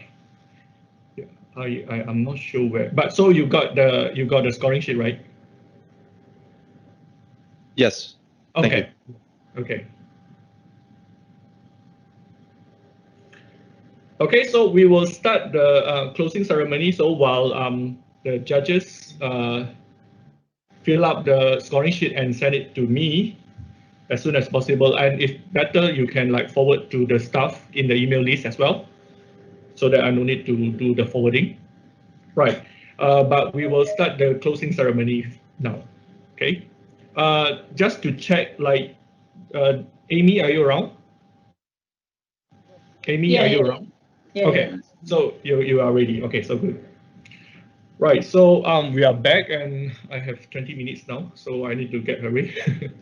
Okay, so it has been a very intense evening. So now maybe you want to like relax and slow down your pace. We have about 20 minutes for us to do some speeches for the formality. Then at 9:30 we will start the award ceremony for standard platform.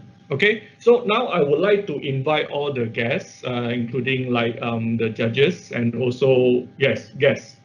Yeah, Amy. I'm not sure who is around, but later on I'll call the name. So if you're around, just turn on your webcam and we can interact together, okay? Okay, so let's start with the first slide. Okay, so first slide. So now everything we still need to do it online. But fortunately, like our teams actually can have the robot, have their lab space and do the presentation.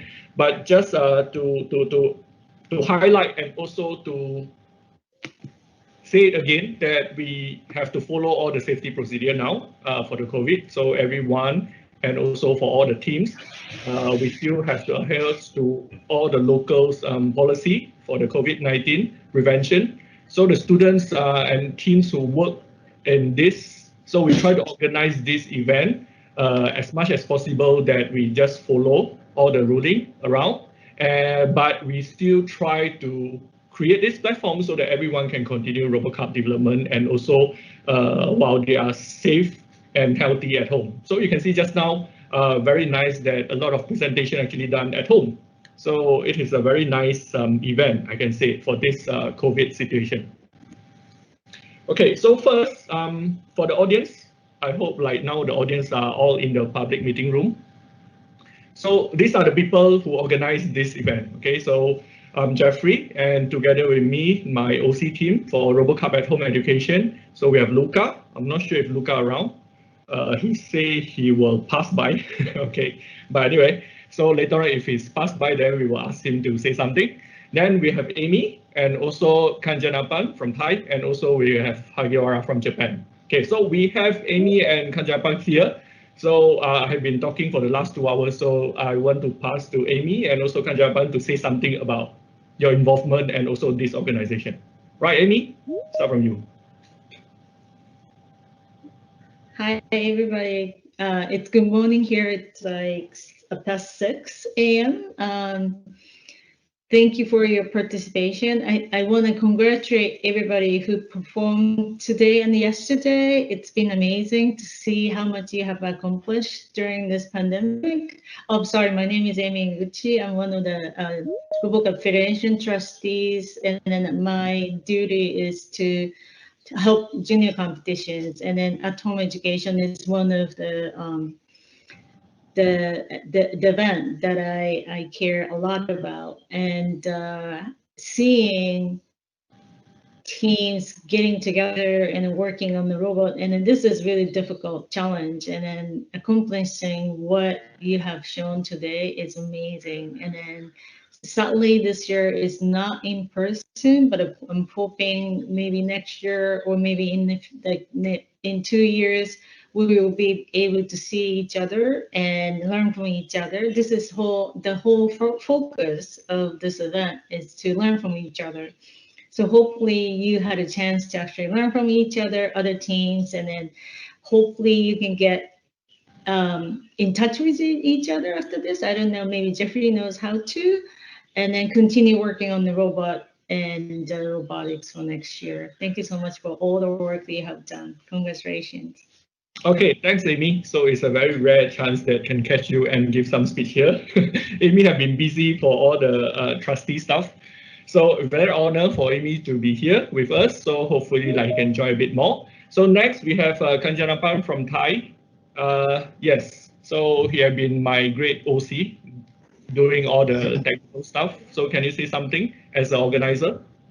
Okay, congratulations to all of you and for your hard work, and thank you for you to join us in this event this year. I know it's very hard for us to conduct this one and join and build a robot during pandemic, but the next year should be better, because next year you have the real RoboCup that we will hold in Thailand, and I welcome you to come and visit Thailand and join the RoboCup next year. As everybody told, for the at-home educations, everybody is the winner. So keep up, cheer everyone. Good job. All right, thanks, and thanks to bring a very important information about next year RoboCup 2022, I guess, will be in Thai. So I hope like our RoboCup at Home Education challenge, I'm not sure whether it's online or on site, hopefully it's on site, will once again take place, okay, in conjunction to RoboCup 2022, okay, right. So, okay, so move to the next one, right. So just now we have our OC team, oh sorry, the last one I need to, yeah, and one more, Hagiwara-san from Japan. So these are the 5 people that in the OC team for RoboCup at Home Education. So for the next one, we would like to say thanks to our sponsor. Okay, so the sponsor have been working with us. They not just sponsor our event, but they actually working with us as technical partner. And today, the meetings rooms that you join in, they are all run by our sponsors. Okay. So the first thing is, like, I would say thanks to RoboCup Federation. So just now, Amy also as a representative from RoboCup Federation. And also I say thanks to RoboCup 2021, local organizing committee. I'm not sure which committee, but yeah, they are the person behind that do your registration, do all your paperwork for your entries and so on. So say thanks to RoboCup Federation and RoboCup 2021 for the support. So tomorrow we actually have the official award ceremony. Actually, this week they actually run a lot of events under RoboCup Federation and also RoboCup 2021. And today, the winner, the announcement will be made tomorrow. So just in case that you have time, you can join the award ceremony tomorrow as well. Okay, so that is our supporter from RoboCup side. And also we have our three main sponsor. So the first one is Messwork. I'm not sure if Jose is around, but it's okay. Right, so Messwork have been working with us, especially later I will explain more, like what are their involvement. Then the second one is SoftBank. Then third one is Jupiter Robots. Okay, so I will introduce one by one. So our first sponsor, okay, Messwork. So the first thing is Messwork have been working with us ever since the starting of this education, at-home education. And then we have been working together, providing workshops and so on. And one very big contribution is like they actually giving out their software, MATLAB and also Simulink for free for our teams. All the RoboCup teams actually can apply for this complimentary software. And this year they have been working on this virtual robot manipulation challenge. So it is actually one of a very nice platform and it's very close to our activities here in at-home education. So some of our team actually try out this challenge as well. So let's say if you are interested to know more, yeah, you can head to the website to know more, right? Unfortunately, Jose is not here, so I can't invite him for a talk, but I would like to say thanks to Messwork for all the support and also not forgetting some of your awards are actually given by Messwork as well. All right, so thank you, Messwork, for the support. So the second one is SoftBank Robotics. So we have been working with SoftBank Robotics Paris and also China and so on. And today, I'm not sure, like I think Fui is not around, but we're actually working with SoftBank Robotics to run the online classroom for this challenge before this for 1 month. And then they also provide some robot development support, like if let's say you want to run some code on the robots and do some video, yes, they actually provide the technical support for our teams during the development as well. So for this opportunity, I would like to invite representative from SoftBank. I'm not sure if Edward or Austin, maybe you can represent SoftBank to say something for this sponsorship with us. Okay, thank you, Jeffrey. This is Edward Zhang from SoftBank Robotics China. And as we all know, SoftBank Robotics is the old friend of RoboCup. And it's a great honor to be the standard platform sponsor of RoboCup at-home education online challenge in the 2nd year. And firstly, our thanks to RoboCup team and Ms. Jeffrey Tan, who trust and give us the chance to enjoy the wonderful journey. And secondly, our thanks to all the teams from standard platform and the open platform for your good efforts, for all creative ideas, innovative application for robot and hard work practice. So it's a memorable experience for me. I still remember the day that we kick off the competition at the end of March. So good luck to all the teams, and I hope all of you who loves AI technology, loves robot, could share for yourselves, because this wonderful moment is for all of you. Yeah, thank you. Okay, thank you, Edward. Thank you, SoftBank. Right, so let's move to the next sponsor. Right. Okay, so the next one is Jupiter Robots. So today we have Lucia with us as well. So we have been working with Jupiter as well for our online classroom. you can find out more information after this. I'll give you more information. And also they similar to Pepper Robot and similar to SoftBank, they also provide some robot development support for this event. And they have been working with us for this online meeting rooms and together with SoftBank. Right, so I thanks a lot for the support, and I would like to invite representative from Jupiter Robot, I guess it's Lucia, to say something for the audience. Hello everyone. Yeah. In the other sponsor, Jupiter Robot participate in the whole competition. In the Jupiter Robot is also taking part in the online courses. And we found that many students have great enthusiasm and motivation to learn the courses of the robotics. And many students, instead on taking a full course, it also gave us a lot of encouragement in the Jupiter Robot aims to promote the development of the service and the mobile robots. The main work of the company is research and development, design and producting.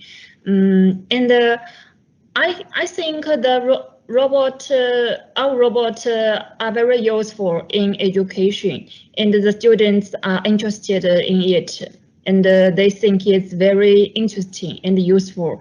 On the other hand, maybe some teachers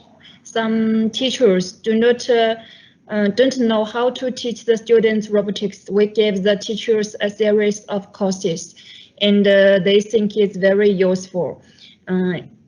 Of course, this competition is also a great learning opportunity for us.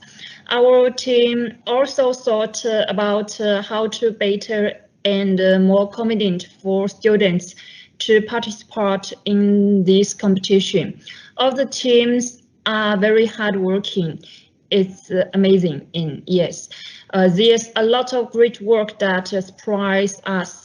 And tonight, Jupiter Robot also makes some interesting designs for the ceremony. So also it's an online competition, and we still want to present a more exciting award ceremony.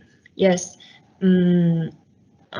congratulations to all the winning teams, and it's very wonderful competition. Thanks all. Thank you, Jeffrey. Thank you. Okay. Yeah. Yes, thanks Lucia, and thanks Jupiter Robot for your support to make this event possible. Okay, right. So we have introduced all our organizing committee and also our sponsor. So now for anyone who just joined this event or just look at this competition, so I would like to give a brief introduction about us. So RoboCup at Home Education, so we are an educational initiative in RoboCup at Home, or now it's in RoboCup, that promotes educational efforts to boost our RoboCup participation. And also we promote mainly on this AI, artificial intelligence focused service robot development, right? And under this initiative, we actually running for main efforts that we do a lot. We do actively in operation. So the first one is we run this competition. So this is the competition.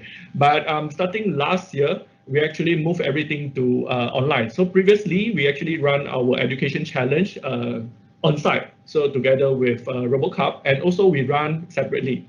So we have event in national, in regional and international. International is together with RoboCup. Regional, we will do it, for example, in RoboCup Asia Pacific and so on. And national, we actually run together with RoboCup National, for example, like Japan Open and so on.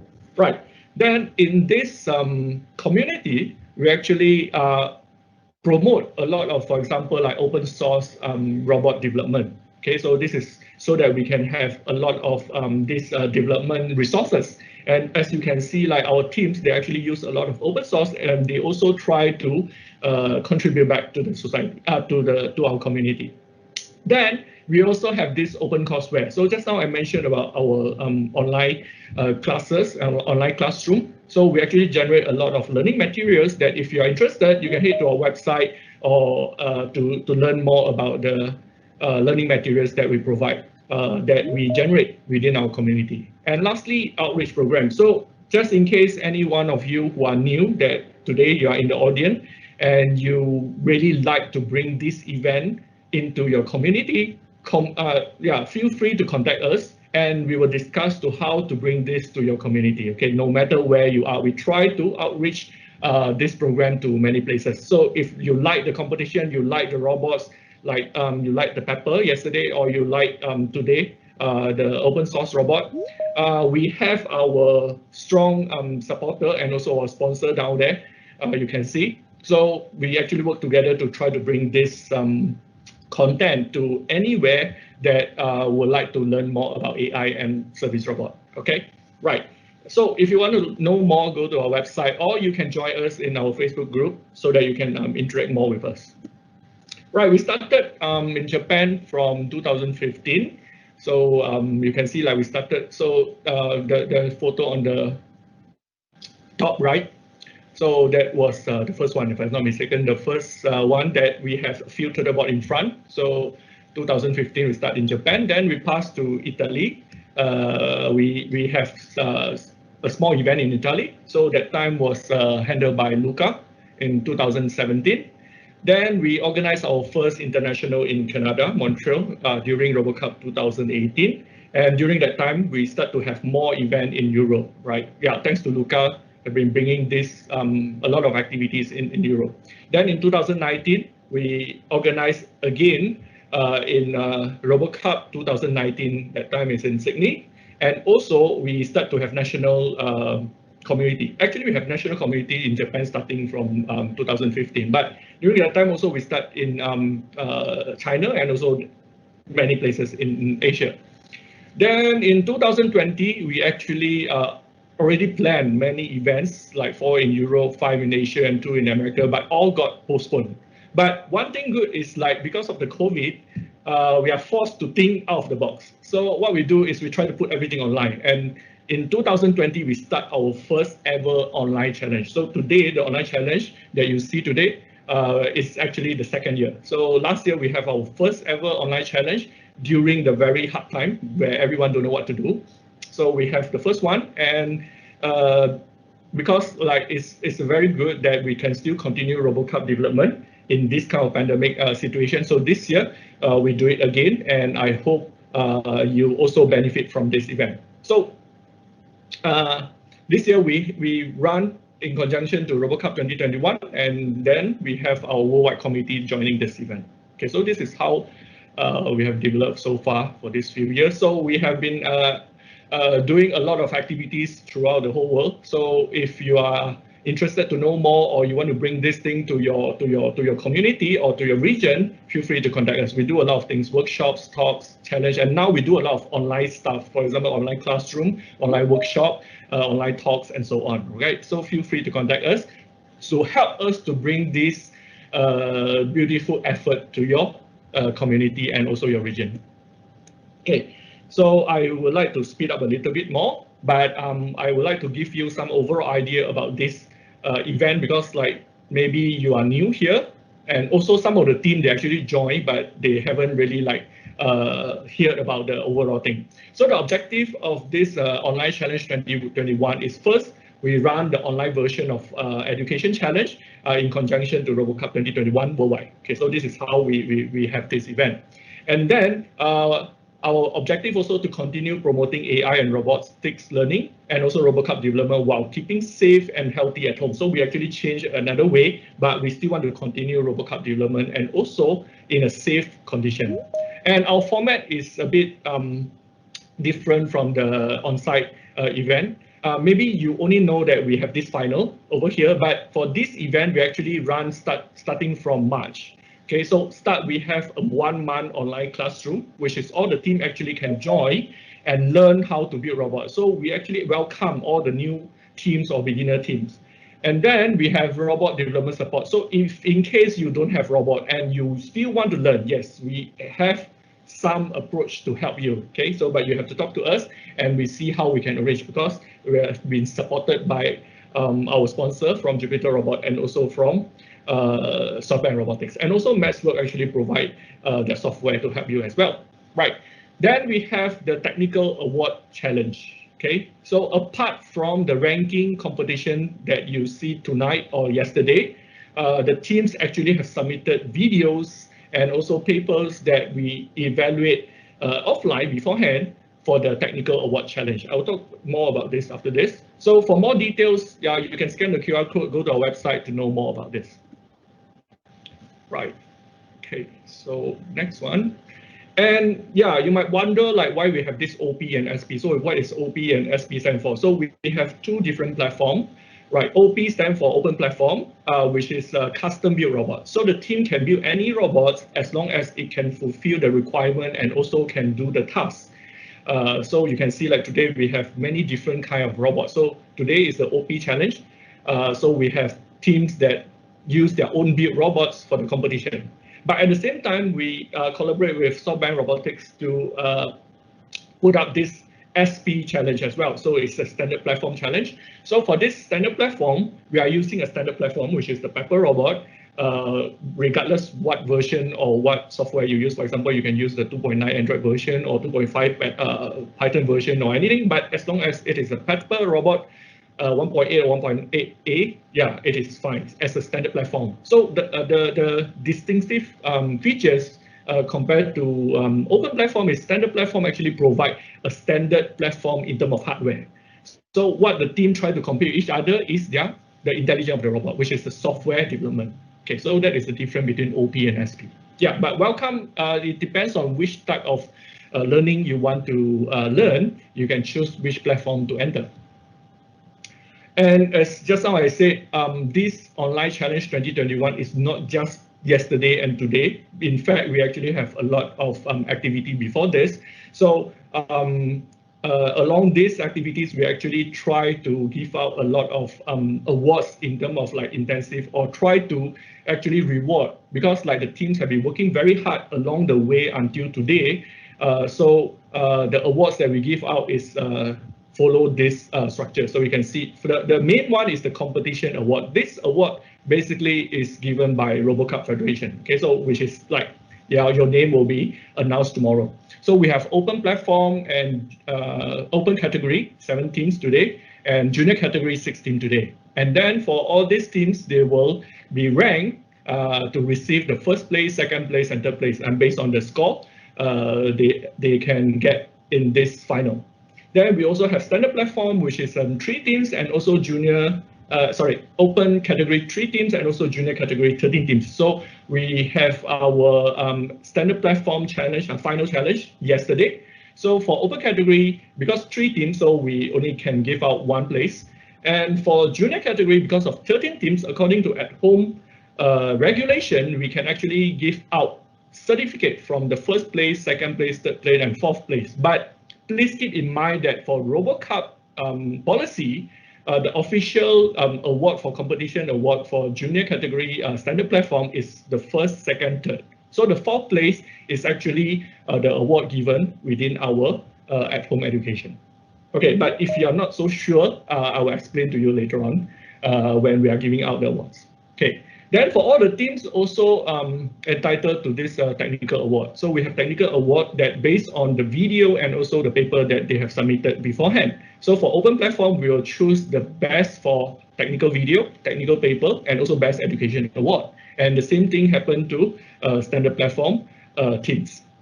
Then lastly, we have a very a separate non-technical award, which is People's Choice Award. So for this People's Choice Award, the review or how we determine the award is totally depends on the general public. Okay, because this event we try to promote service robot development, and service robot or social robot, the main user is actually the general public. Okay, so we want to build a robot eventually is to serve the general public, regardless whether they have any technical background, they understand robot or not. We have to build something that can benefit all kinds of people outside the society. So we want to try to use this People's Choice Award to make our teams able to correspond or communicate their ideas, their development with the general public.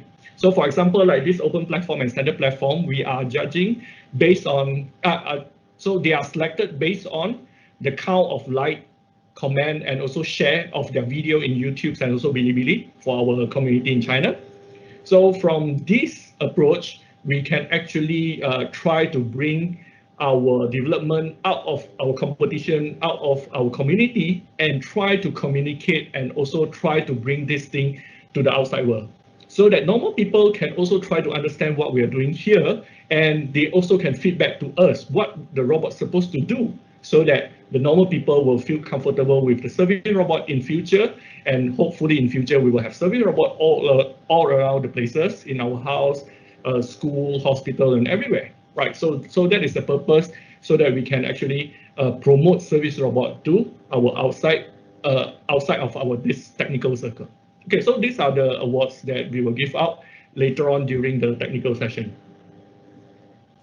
All right, so just now I mentioned that we have a lot of activities. So in brief, we started our announcement in March. So if let's say you want to join next year, so this will be roughly the flow, right? So once we have the first webinar for the kickoff introduction, end of May, then we start our online classroom. And this year we have a lot of, I mean like five track. So we have the OP classroom in English and also in Chinese, SP classroom in English and Chinese, and also the home robotics workshop is conducted in Japanese. Okay, so this one will handled by our Japanese regional committee. Right, so it spent about a month from end of March to end of April. We have run 5 classes to show new beginner teams how to build the robots. Okay, so if you're interested to know about the content, yeah, you can scan the QR code to know to head to our website to see the content. So our content are all open source, the source code, and also the PowerPoint slide, and even the video of the classroom. We have been up in our YouTube channels that feel free to have a look. Okay, then yeah, for robot development support is like for the teams who don't have robots, so they have a time that can talk to our sponsor to see if we can help in the development. So at home education, we are not stopping anyone who want to learn, and we try to provide any resources we have so that you can continue your robot development.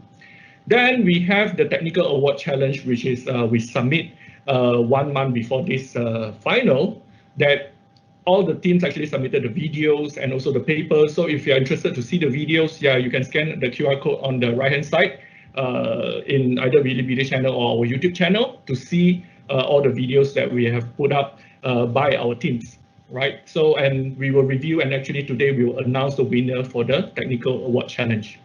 Then we have this online challenge. So you can see like this online challenge 2021 is not just these 2 days, but we actually have a lot of activities before this to promote learning of AI and service robot. Okay, right. So I hope you got the information about this online challenge. Right, so the format just now you see, so it's about presentation and robot demonstration. And then we try to select the teams from the technical award challenge, and then they do the presentation over here. And we have these 3 teams. So the first team is to solve the task in our robots, or the open scenario where they can come up with their own scenario, what kind of robot the team that they want to do. And you can see, and you also saw quite a lot of teams actually come up with application that to address the COVID-19 pandemic situation. So that is the teams that we set for this year. Right, so this is for the presentation. I think I already explained this before the game. So 10 minutes, 7 minutes presentation, 3 minutes Q&A, and then we have 2 types of jury. So this one also you can link that we look from the technical side and also from the general side. Right, so now we have the jury member. So the jury member is for Luca and Amy, so they are our jury chair. And then I'm the host, all the time I'm the host, right? Then we also have jury member from academic. So just now I already introduced them, but now I would like to invite them to talk to you, okay? So can I have the jury member to turn on your camera? Okay. Yep, jury member. I would like to introduce you.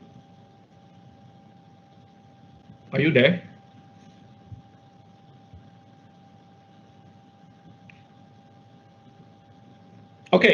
So for Kanjanapan, if you have nothing to add from your whatever that you say, maybe you can pass, but yeah, maybe you want to say something about, okay, so now it's not about the introduction or anything, but talk about our competition just now. Yeah, so we have Kanjanapan from Kasetsat University, Thailand. Oh, actually, I don't have anything to add. Yeah, But okay. anyway, Right. Then we thank can you for, sorry. Okay, it's okay. Then we can invite Sebastian. So Sebastian, I think like it's a bit rushed just now due to some logistic issue, but yeah, glad you are here. So if you can give some review about the competition just now. Yeah, sure. So it's been great seeing this day of the competition. I think RoboCup at Home Education does a fantastic job of providing everybody a baseline set of software so that people can get started and have their robot actually do something fairly quickly, right? You know, I've seen lots of folks using some of the solutions for speech recognition, for mapping, for navigation that are directly from the education content. So the really cool thing that I'm enjoying seeing now and that I want to see going forward is that people pick one or two components, like maybe you use a different vision system or a different navigation system, or you add something else on top for planning, like the behavior tree team. So seeing all these additional things come up in the competition and then eventually make it to the standard education content for all to use is a great goal of this initiative, and I'm excited to be here. Thank you. All right, thank you very much. All right, thanks for very brief but very nice details. Okay, so we also have jury member from the industry. So I think like Lucia have been like speaking to you just now. So may I have Govidan from AI Academy? So Govidan have been working as our jury member yesterday, right? So what do you think about the difference between the OP and the SP team? Are you there? It's not there. All right, never mind. We can call the next one. So Austin, are you in the line? Right. Yeah, thank you very much. Okay, so Austin, say something about the competition. You also have been like judging from yesterday to today. So any feedback or any review that you can say? Yeah, I think it's an honor for me to kind of join this online RoboCup at Home Education online challenge. And I would just get through the Pepper and then another is kind of Jupiter robots. I feel so impressive by the projects the students have. And I just got to know a lot of AI functions from the face recognition and the SLAM and the other is very on the edge of technology. So I believe that's the students' future. We're gonna have them more bright. Yeah. So yeah, I think that thanks for all the students we have just sharing those projects. Okay, thank you. Right. So yeah, Govin, you are here. So maybe you can add something like what do you feel the difference between yesterday and today?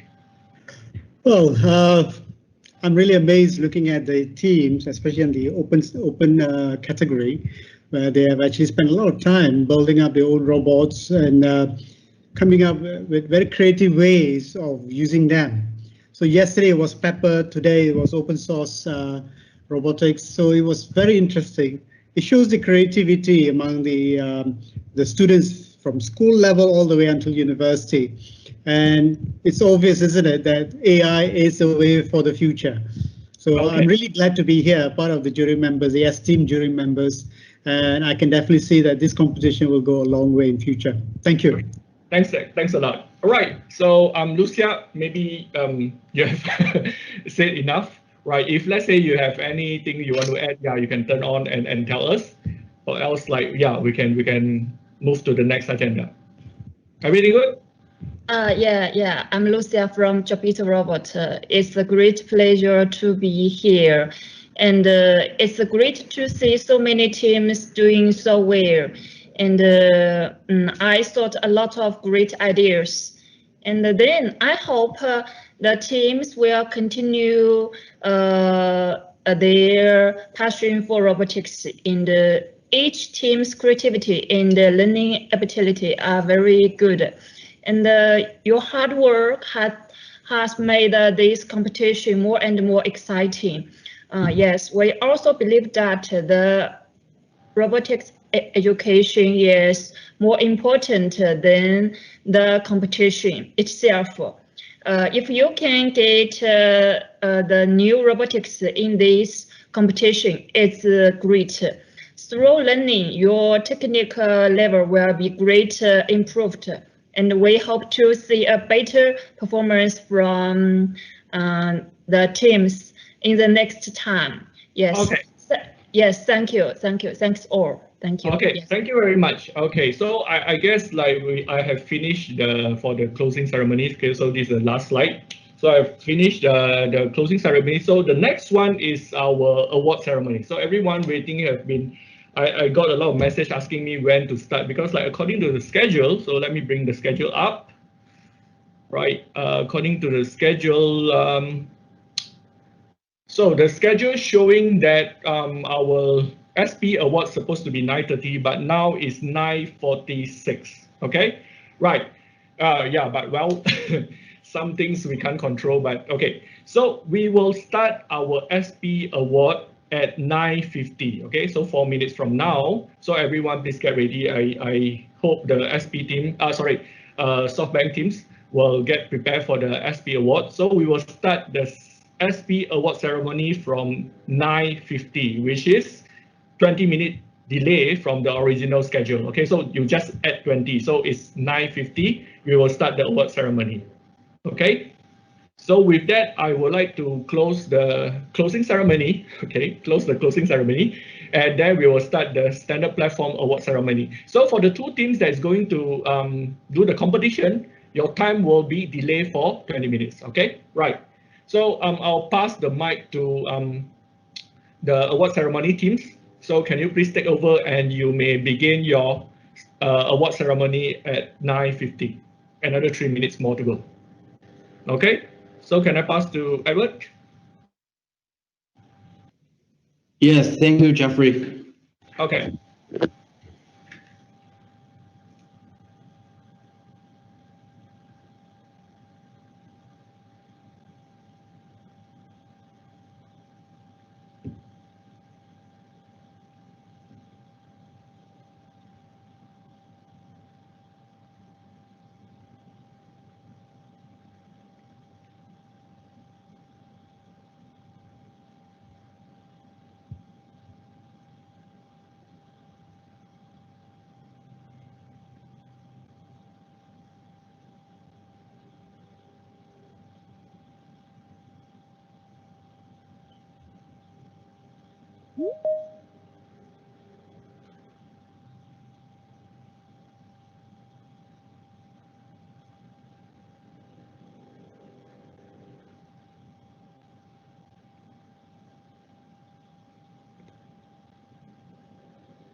Edward, are you going to MC? Do you have people for MC or you need me? I will be the one to read out the result. We can do everything. Yeah. Okay, good. Yeah. Right. Thank So I'll you. pass to you. You can start at 9:50. Okay. It will be start on time. Okay.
Okay, I think it's time for the Standard Platform Award ceremony.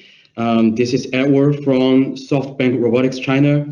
It's so excited, pleasure, and honor to announce the Standard Platform Awards this year. So for this year, we have 4 competition awards for junior category, 1 competition award for open category, and like Jeffrey said, we also have technical awards, the 3 types technical awards: the best technical video, the best technical paper, and the best education. Besides that, we also have 1 team for the People's Choice Awards. So I would like to go through the consequence from the competition awards, start from the junior category, and I will go to the first one of the 4th place. And based on the assessment by all the members of jury team, the 4th place of this year for the competition awards junior category is the team we go to. We go to the team Little Boy from the high school attached to Zhejiang University from China. Let's congratulations to Little Boy. And now let's move to the 3rd place. And based on the assessment, we will have the team. We will have the team Micro RCST from Hangzhou Changhe High School from China to be the 3rd place of the junior category. And then we move to the 2nd place. We will have the team Gan from Taizhou Bilingual School from China to be the 2nd place for the junior category this time. And now we will move to the 1st place. And I would like to invite my team member, also the member of jury, Austin, to announce the 1st place for the junior category. Yeah, for the 1st place, the winner goes to Diamond. Yeah. Number 2 high school. Yeah, congratulations to Diamond. Okay, and then we would like to announce the 1st place for the open category for this year's competition awards. It goes to Layout Group from Jilin Institute of Technology from China. And I remember Jilin Institute of Technology also enjoy us from the 1st year of the online challenge. Let's congratulations to the Layout Group. Okay, after the competition awards, we will move to the technical awards. So the first one of the technical awards is the best technical video. It goes to the team from Iran, the KU Robotics. Yes, congratulations to KU Robotics. And next one, the best technical paper. It's from a team of junior category. Let's check it out. Okay, it's the team Light from the high school attached to Zhejiang University from China. And the final one for the technical awards is the best education. So it's also a team comes from the junior category. Let's see who will win the best education. It's the team Little Sage. And I remember they provide with us a very beautiful, a very academic and a technical website to demonstrate their understanding of robot education. Let's congratulations to Little Sage for the best education. And last but not least, we will have the prize for the People's Choice Awards. And we put all the technical video on website, on YouTube and the Bilibili website to have people supporting for the document. And this team finally on over 800 people supporting via their forwarding video, comments, and the likes. So let's see who will win the People's Choice Award this time. I also would like to invite my team member Austin to announce. Thank you very much. So we can see it together, okay? So Okay. the winners goes to Diamond. Yeah, congrats. Congratulations to Diamond, and I see Diamond is the bigger winner for this year for online challenge. So thank you all. This is the standard platform awards. Thank you. Okay, so can I have all the winning teams or whoever that join for the standard platform, you can turn on your webcam so that we can have a group photo for our award ceremony. Is that okay? Yeah, so everyone please turn on your webcam so that we can have a group photo together. So this will be the conclude for our online challenge standard platform. Is it okay? So maybe start from Austin. Right, and all the teams. Team from KU Robotics, I saw you in the list. Anyone from SP team, please turn on your camera. Okay. Okay, don't worry if you are in the public room. Okay, so we will take a photo in the public room, and also we will take a photo in this competition room as well. Okay, so it's okay. All right. So to all the SP team, please turn on your webcam so that we can have a good photo, please.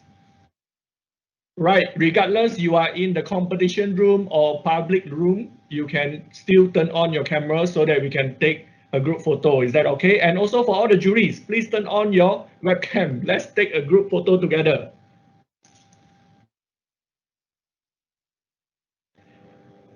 Right, I'm not sure if you can get me, so maybe I make the announcement in Chinese. 请所有人就是参与 SB 的队伍，把你们的摄像头打开，我们有个集体合照，好吗？不管你是在比赛的那个比赛的会议室，或者是在观众的会议室，都请你把你们的摄像头打开，我们来个大合照。这个呢是我们这个 SB 组，我们就是颁奖典礼后的一个大合照。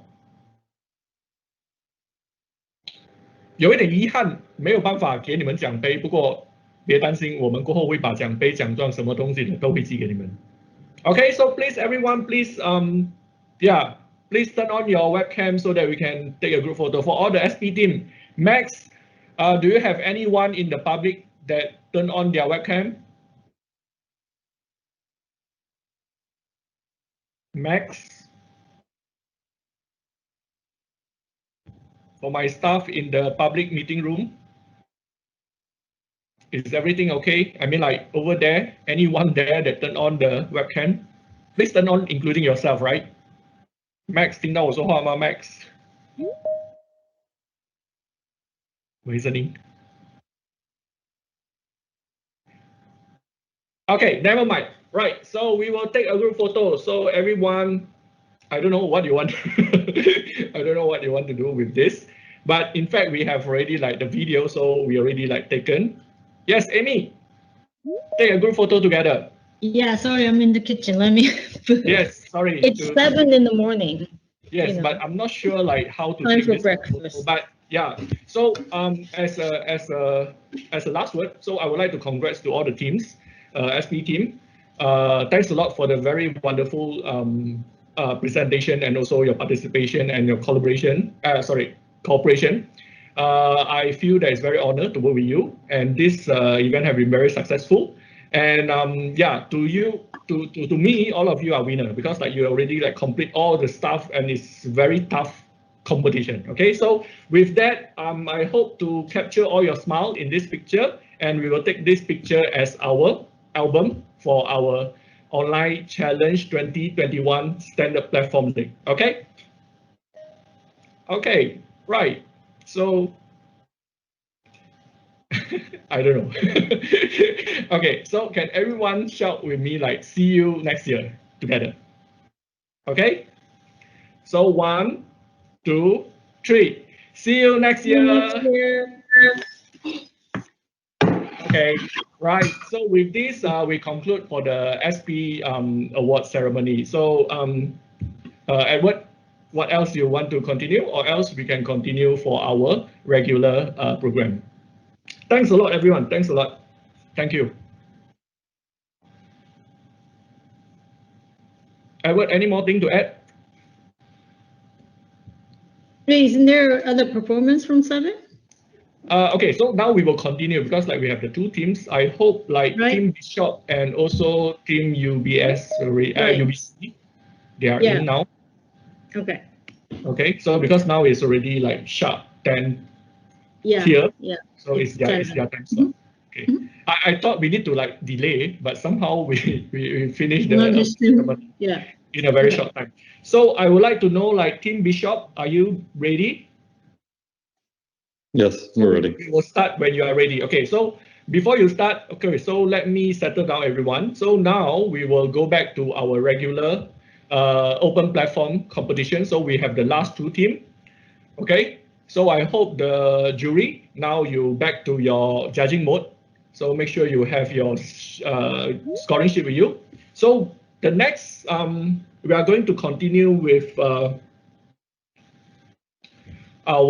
OP award, OP finals. Okay, so we have the last two teams, and the last two teams, the first team is this Bishop Knights. Actually, the name is Bishop Knights, and it's from the Bishop School, okay, USA, and they are junior category. Okay, so if you are ready, I would like to invite you to start, and the time now is 10:01. Okay, so I will use this as a starting time. Okay, so please begin. Okay, thank you. So we worked on the luggage delivery system where we have to have a luggage and have the robot carry the luggage to a person. I'll start by screen sharing some of the models that we created and some of the CV techniques that we used. So if you guys can see this, we'll start with the handle detection systems that we designed. So this system that you're going to see in a second, this is a combination of the robotic arm finding the handle and also moving the arm to be in line with the handle so that when it moves forwards, it can be easy to grab. You can see in that video there on the right side that the handle was outlined in blue, showing that the robot is doing detection of the handle and creating a contour that outlines it. Here you can see that the robot is slowly adjusting. This is in 2x speed, with the robotic arm is moving and carefully adjusting so that it'll line up the center of the camera with the center of the handle, so that when it moves forwards and raises the arm, it will successfully grab the arm of the luggage, which will let the robot move forwards and drag it along with it. And this is in 2x speed, but I'll fast forward a little bit, and you can see that eventually, when it gets to the top, it's roughly in line with the top of the handle and moves forwards towards it. I'll go back a little bit, and you can see on the monitor. There you can see some of the CV models that we have. You can see that it outlines the luggage with a blue outline where the handle and where the robot should grab, and labels it as luggage 2. Some of the other CV models that we created were used for person detection and person persistence between different frames. Here's one where it gives each person an ID and then tracks their position. You can use this for following the correct person who's carrying the luggage that you want. In this case, you'll see that each person has a person ID, one person 1 and the other person 11. Person 11 just left the frame. And person 11 is now coming back. And you can see that there's persistence between frames. This is using an algorithm called deep sort, which uses an encoding mechanism to look at the appearance of each person and create a feature vector, and then just goes on similarity between them to find the most similar one. And you can also see in this case that it handled the overlap between the two people well, and kept our identities separate. We'll go to the next video now. This is showing some of the navigation systems that we use. So first we'll start with the demonstration video. This is the video that the system's looking at to try to recreate or to try to use. And then I'll have the person here do the exact same thing again. And this time we'll be looking at the outputs from our depth cameras, which you can see this 3D model on the left side, depth camera on the top right, and color on the bottom right. If somebody wants to explain how we use those a little bit more. Yeah, so basically what we did for navigation this year was we created something called an occupancy map. And how it basically worked for us was we took the input from a depth camera and the input from our IMU to detect our position and our orientation to essentially generate a 2D map of the space that the robot was in and kind of basically map out whether each point was occupied. So eventually how that works was, do you want to show the input? Input, yes. Here you go. So essentially, you see here, this is an occupancy map. So all the points marked as 1 are unoccupied, and all the points marked as 0 are occupied. So you can see here, we could basically use this to essentially map out all the obstacles in the robot's surrounding. And one other thing we could do with this is, if you want to open the output, what we did with this was we basically ran a pathfinding algorithm.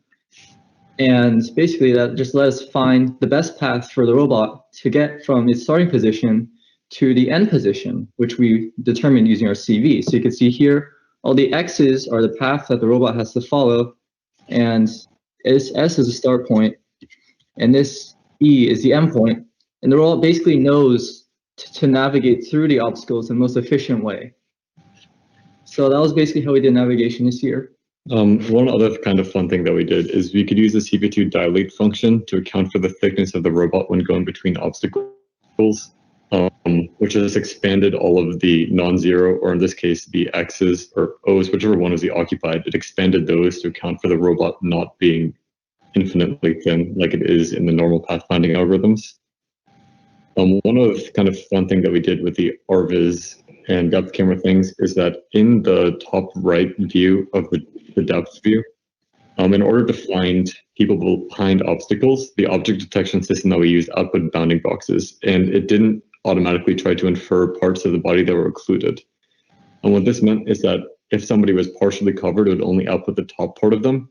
So if you use that bounding box and project it onto the depth image, you could find the approximate distance from the camera of every person, which lets you project their positions onto a 3D map and then do pathfinding to arbitrary objects in the scene.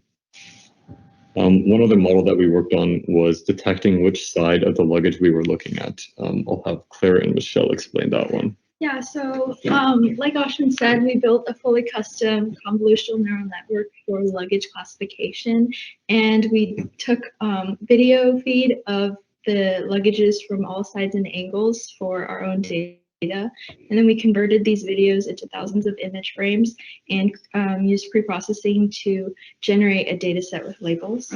For example, such labels included luggage 1 front and luggage 2 back.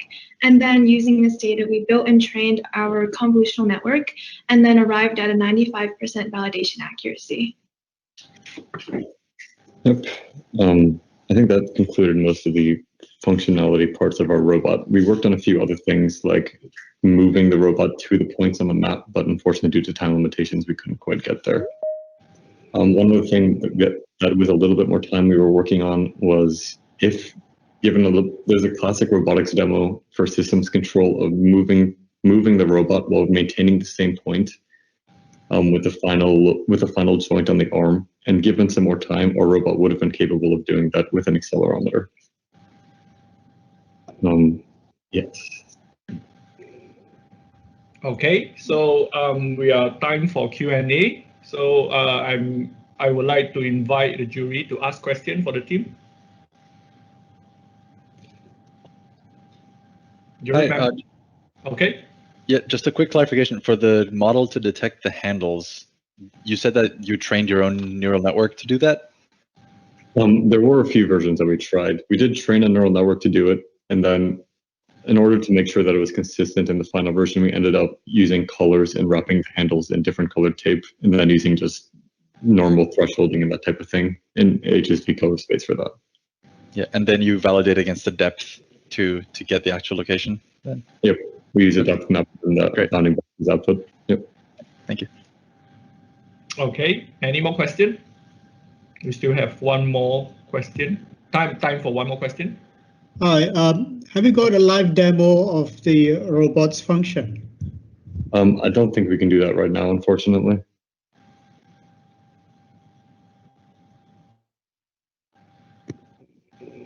Yes, any more questions that you may want to know? Actually, can you show us your robot? Yes, of course. Let me stop screen sharing, then I'll go point my camera at that. I apologize in advance for the mediocre camera. Okay, so here is the robot that we have. You can see over here. Can you hold this? Graphics. I haven't got the visual yet. Here's the arm that we have. It's a 2-axis arm, 3-joint arm with one at the handle and 2 at the bases. There's 2 motors at the bottom for extra torque, so it can pick up the luggage. Then we have a Raspberry Pi camera mounted at the front to detect the handle. On the other side, over here, we have the Intel RealSense cameras and another camera for object detection up here. At the top, we have a Jetson powering most of the computation on it, along with another laptop, which isn't here right now, which runs the majority of the models because there isn't enough memory on our Jetson for multiple. We have motors directly mounted at each of the base and a motor controller at the bottom. I have a very quick question. How does your robot respond to most of the stuff being at the top of the robot as far as stability? It's actually a lot better than we'd expected at the beginning, just because the robot itself is very large. Well, the acrylic's heavy on the base. And the acrylic's fairly heavy on the base because we're using very thick acrylic as well. Cool. Yep. All right. Okay. Thank you for your presentation and thanks for the answer. So time's up. So we are going to move to the next team. So the next team is OPO03, UBC Open Robotics from Canada, from University of British Columbia, Canada. Okay, teams UBC, can you hear me? Yes. Can you Okay, see my so- screen that I'm sharing? Not yet.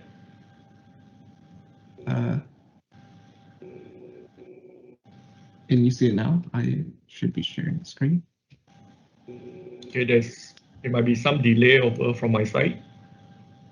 Okay. Okay. Yes. Matthew, are you able to? Yeah. Yes. Okay. Okay. All right. So you may begin now. Awesome. So good morning. Greetings from British Columbia, Canada. We're UBC Open Robotics. So quickly, very briefly, this is going to be our presentation this morning. We're going to go over who we are and then some of our goals for this time around the robot that we've built, our presentation.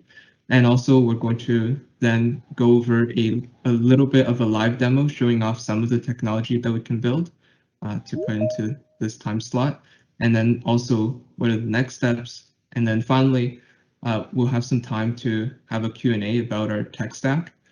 But because of time purposes, we won't be going through each of the components during our presentation. So if you have any questions about that, please leave it to the end. So yeah, so we're UBC Open Robotics, often nicknamed OPBots, and we're a robotics design team from the University of British Columbia. So we develop robots such as one that play the piano or one that creates art. So currently, the sub-team that's presenting to you today and participating is our RoboCup at Home education sub-team. So mostly focus on the software and our foray into learning about the technologies that we'll use, especially to apply later on to our custom robot with the Openly RoboCup at Home competition next year. So in terms of this time around, our goal in researching and developing our robot software, this time we'll be using the Turtlebot 2 software, is to showcase what is possible with service robots, and more importantly, the ways they can be seamlessly introduced into and enhance our everyday lives. So this year, our team, we started with the premise that we noticed, even though our world seems very connected nowadays, ever more so through social media and so forth, people seem like they're a little bit disconnected, right, socially. So, and the global pandemic has just made that ever the more clear. So we wanted to focus on creating a service robot that fosters social interaction and provides an additional humanoid touch to settings such as restaurants or social gatherings. And in addition, it would help keep people safe, especially to the COVID-19 pandemic. So along the way, of course, We're also here to find and overcome the challenges facing the development of domestic service robots in real environments, such as with natural human-robot interaction, cooperation, and challenging lighting conditions, etc. So we'll be showcasing some of that technology to you, hopefully using in our video and also in our live demo today. So all of this is in the hopes that as students such as us keep working on these robots, one day they can be rolled out as meaningful, viable products into society, and that they would provide inspiration going forward to mainstream even more service robotics and advance education in this field as well. So that ultimately, of course, the goal is that people can one day shed all the dull and repetitive or even dangerous jobs so then they can find more fulfilling activities that truly builds people together. So, Matthew. Thanks, Andrew. So right now, our robot is suited for a restaurant or service environment. Our robot is meant to take over mundane and repetitive tasks so that human resources can be allocated to more difficult tasks. So our robot is able to provide high-quality, consistent service to improve customer satisfaction and experience, which is especially important right now with the pandemic, because right now customer service is a little bit more difficult to perform in restaurants. All of this is done to not only lower operational costs, but also to boost efficiency in the restaurant itself. Our next steps are to continue to build upon these features and to improve our robot for practical use. In the future, we want to apply the knowledge that we've gained throughout this competition and use it for our custom designed hardware, meanwhile also continuing to optimize performance. So what we have for you today is, imagine this. You've just entered a restaurant and you call for a server. Your server follows you to your table and politely asks you for your drink orders. Just to make sure the orders were right, the server will then repeat your order and make sure that it's correct. Now, all of this is actually done autonomously by a robot using the technology listed on the right. Now, for a demo showing you all this, Francisco.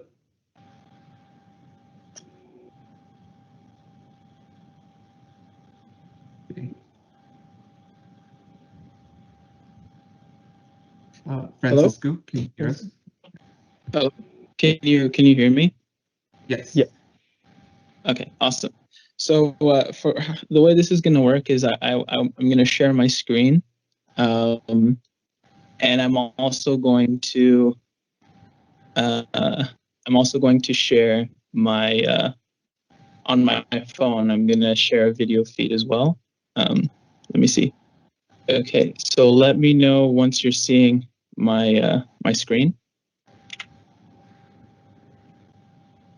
Yes, we can see your screen. We see your computer screen, yeah. Okay, awesome. So I'm a bit concerned because my laptop's battery is at the end of its days, so it runs out fairly fast. So I'm hoping that we can get this working before that happens. So here I am. Can you see me? Yeah, we can see your camera now. Great. So let me turn it around. Here we go. That is the robot. As you can see, it's not. We haven't secured funding for the Jupiter bot, so we're using the barebone TurtleBot 2. Let me see if this is going to work. So let me just press enter here.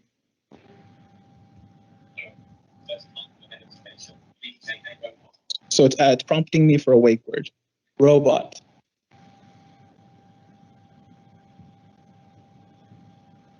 Robot. Oh, maybe it's not capturing my input. Robot. Okay.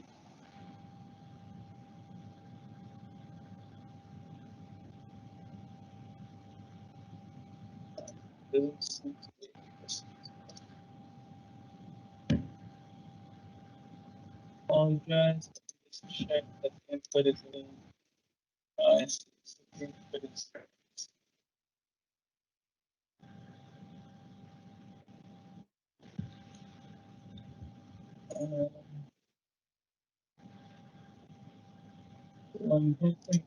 Okay. Robot. See, robot. It might need to restart. Let me put that down. Is everything okay? Because your time is up. Yeah, it's my microphone input wasn't proper, so it wasn't picking up on my my voice. Let me try again. Yeah, could we have like 2 more minutes, because we did start a couple minutes later than Now, 7:10. That is not. But well, we can. You can continue. I mean, we will go for the Q&A, right? So the judge can like ask you to do something.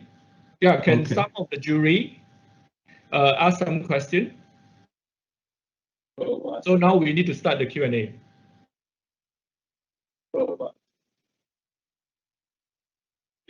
Okay. I don't know why it's not detecting my voice. Yeah, jury member, please ask question for the Q&A.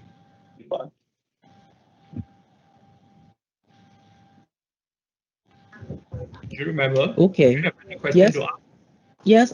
If your demo is successful, so what is gonna happen? Yeah. So. Yeah, please explain what is the demo that you intended to show. So the demo that we had was after the listening to the wake word was this "Hey robot." It's very similar to the video that we had from our previous round. Then the robot will follow Francisco to another location, at which point it will detect the mask, whether or not he has a mask, and then offer a mask if he doesn't have one. Yeah, so we just tested this right before the meeting actually, but the sound doesn't seem to be working in this meeting room. But yeah, so that's after he detects the mask, then he'll stop following the Francisco, and then he'll ask for a drink selection. So that will be he'll say something like, "I like Coca-Cola." He'll confirm, and then also get the name of the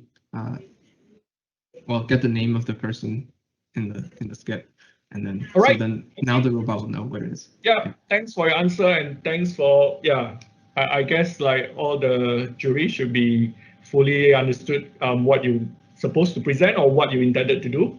Okay, so with that, I would like to say thanks, and we already like finished all the presentation. So including like the two teams after the award ceremony. So now, without wasting more time, we are going to like stop for 10 minutes for the jury to discuss and conclude the score so that we can start our OP award ceremony after 50 minutes. Yeah. Okay, so now it's 10:23. So we will start our award ceremony at, okay, yeah. We need to stop for like 10 minutes. Okay, so we will start somewhere in 10:30. No, 10:30 is too short. Okay, so we will start at 10:45. Okay, I think 10:45 should be sufficient. Okay, so we will take a break. Okay, so everyone can take a break because like you need to give us time for the jury to conclude the score and also for us to do the calculation so that we can come up with the ranking so that we can do the award ceremony. Okay, so all these things require some time. So we will stop the broadcast from now. So we will stop until 10:45. Okay, yeah, sorry, 10:45. Yes, correct. So we will stop now until 10:45. Sorry, 30. I think like, yeah, I think like 10:40 should be enough. Okay, right. So we will announce you. So just don't go away. Just take a rest, and then we'll come back in 10:40. Okay, so we will stop the broadcast, and then we will do the discussion, and we will update the score. Then we will do the OP award ceremony. So everyone, please come back at 10:40. Okay, 10:40. Right. Thank you very much.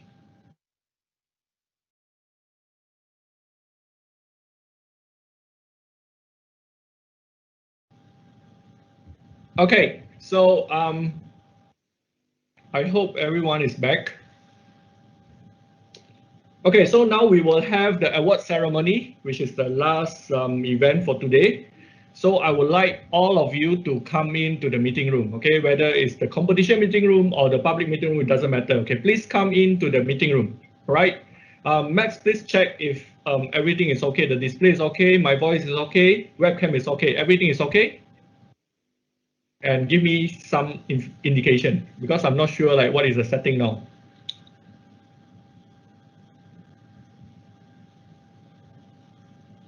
Everything okay? Okay. Okay, right. So now we are at the end of today's event. So we are going to have award ceremony for Open Platform team. Okay, so I would like to call all the team members, okay, regardless you are which team, please come into the meeting room, okay, whether in public or whether in the competition meeting room, right? So if you are in the public meeting room, it's fine as well, okay? But I actually want to invite, if possible, okay, so if you are not, I mean like you still can switch, please join the competition meeting room, okay? So that we can take a group photo later on, but it doesn't matter, it should be okay. Okay, so we will start with the technical award. All right, so 3 technical award for the open platform. One is the best technical video, another one is the best technical paper, and the third one is best education award. And then just now we actually have very intense discussion among the jury, because we have quite, how to say, very similar score among the teams. Okay, and then we actually have a lot of discussion, and the jury actually try to figure out who to give, because like all the teams seems like so good. Okay, so if let's say you are in the competition meeting rooms, when your teams get announced, I actually hope you can turn on your camera and say something. Okay, so if you are around. So for all the OP team, I hope you can join the competition meeting room. And if let's say we announce you as one of the winner later on, I hope you can like turn on your webcam, and we would like to hear something from you. Okay, we would like to hear like you can say like 1-2 words. We will give you some time for you to like say something. Okay, so we hope we can get some feedback from you, right? And then for Jupyter Robot also, they are going to do some cool effect for the prize giving. Okay, so I will let them to do the prize giving, then I will invite you for the thank you speech. Okay, so I hope now for all the team, OP team, please join the competition meeting room, right? Then I will start to announce for the award. Okay, so first, technical award. So the first one, we will go for Best Technical Video Award, and then it is won by OPJ03 Anti-Pandemic Vanguard from the high school affiliated to Xi'an Jiao Tong University, China. Okay.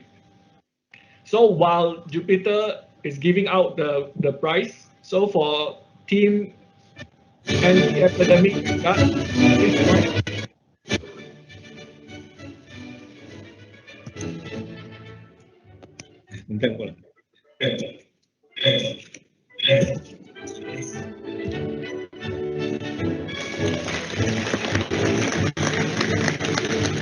anyone from Anti-Pandemic Vanguard, can you please turn on your webcam?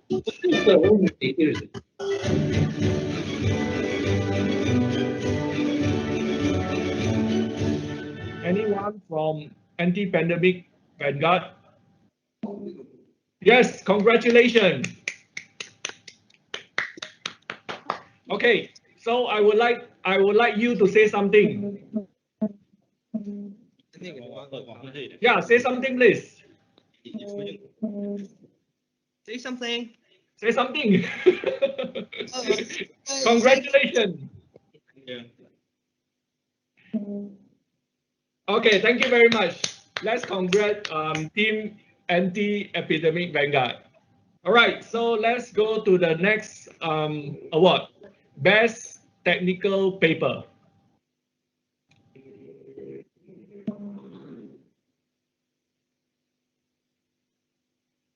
Yes, Best Technical Paper. Right, so the best technical paper goes to OPO06 Scuba Junior from Kazakhstan University, Thailand. Congratulations. So for Team Scuba, please turn on your webcam. We would like to see you and you may say something after this.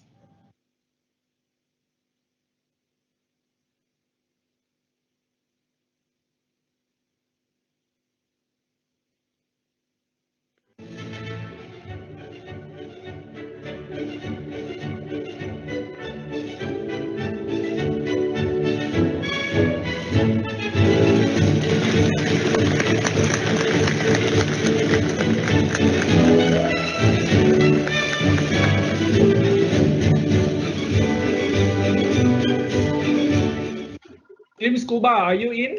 Okay, yes, congratulations. Make some noise. Thank you. Thank Yes, you. say Yes. take this. We thank you for this award. Andอะไรดีwe so appreciated to this. Okay. I'm sorry. Okay, thank you very much. Thank you and congratulations, Team Scuba. Okay, so let's proceed to the third award, Best Education Award.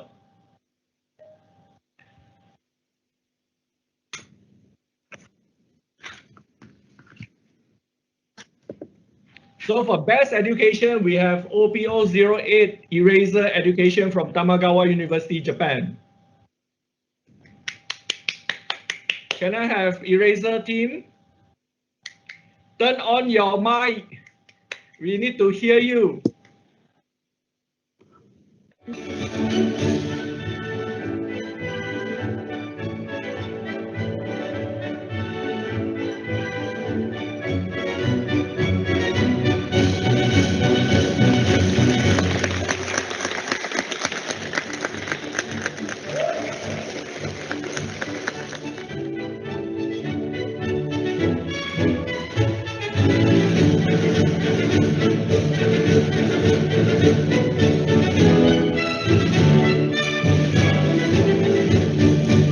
Okay, congratulations. Can I have someone from Team Eraser to say something in front of the camera? Team leader.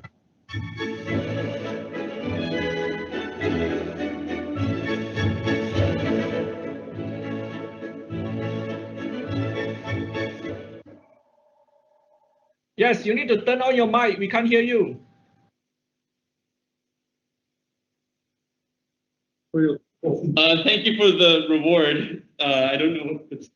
Thank you, and yeah, we hope to continue sharing this with you. So thank you, Jeffrey, for the organization, and yeah, we are here for you and to continue helping you. Okay, thank you very much. Omedetou gozaimasu. Right, thank you. Thank you, Team Eraser. Right, congratulations.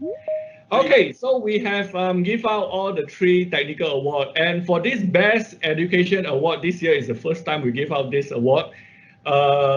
We hope that Team Eraser and also other teams, you can actually share, because like Team Eraser, they actually share some of their development, and also they have been running some workshops to educate new members and also our community to actually share their development, share their coding, and that is the spirits that we hope to promote with this Best Education Award. So I really look forward like more teams later in future, more teams to share their work, share their development in an open source spirit, and also organize workshops and to promote learning and education in our this activities. Okay, so that is really I hope to promote this spirit. Okay, so now let's enter the ranking award ranking. Right, so we start from the junior category, 3rd place. So junior category, 3rd place, we have OPJ05 DL8Z, Dalian number 8, Senior Middle School, China. So can I have team from DL8Z, okay, a bit hard to read, to stand in front, turn on your webcam. Congratulations, winning the 3rd place.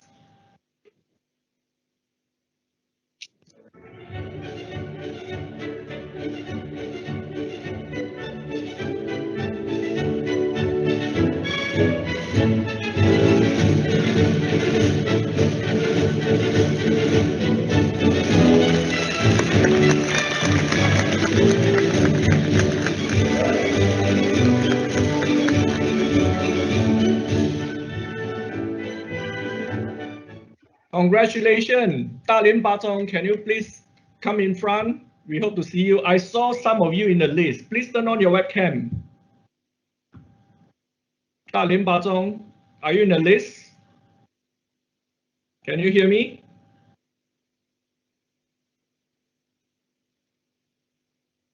Anyone? Yes, we are here. Okay, please turn on your webcam. We would like to congratulate you. Thank for RoboCup, so we can get such a award.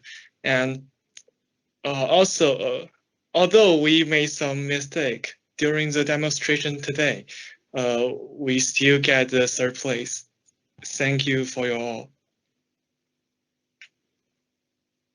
Okay, congratulations. All right, hope you keep on your development and hopefully you can do better, all right, in future. Okay, congratulations.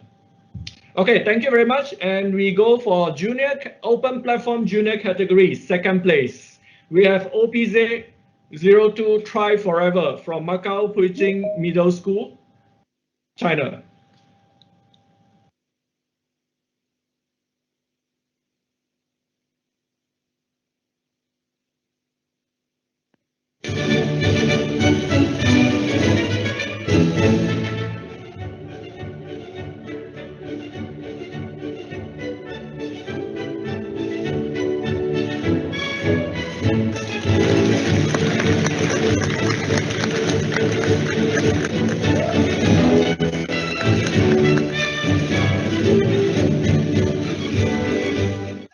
Team Try Forever, please come forward. Are you in the list? Yes. Okay, please come forward. So thank you. We'll work harder to complete our robot in the future. Okay, all right. Okay, thank you very much. Congratulations and hope you can do better after this. Yes. Okay, thank you. Okay, now we have open platform junior category first place.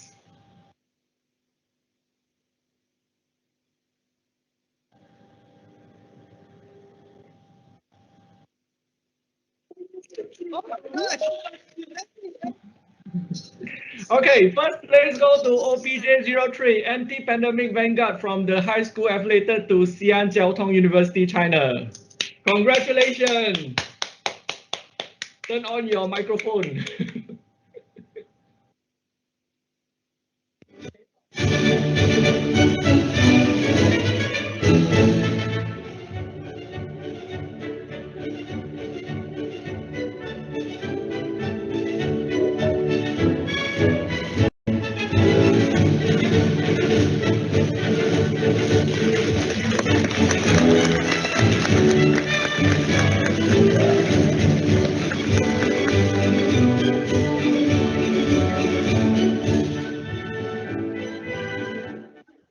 Okay, thank you very much. Congratulations. Yes, you may want to say something. You are the winner for junior category, open platform.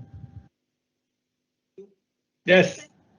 Yeah, say something. It's great honored to be here and got this great, be the first place. And I just especially want to say thanks to my straight friends and my tutor. And we just think that we have been striving for in the last few months, and tomorrow is even the test day for one of our members, but we are still here waiting for the results, and we're just so excited. Thank you all. Love you guys. Thank you all the jury. Thank you.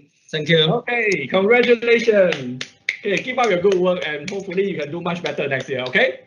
Right. Okay, so now we go to the open platform, open category.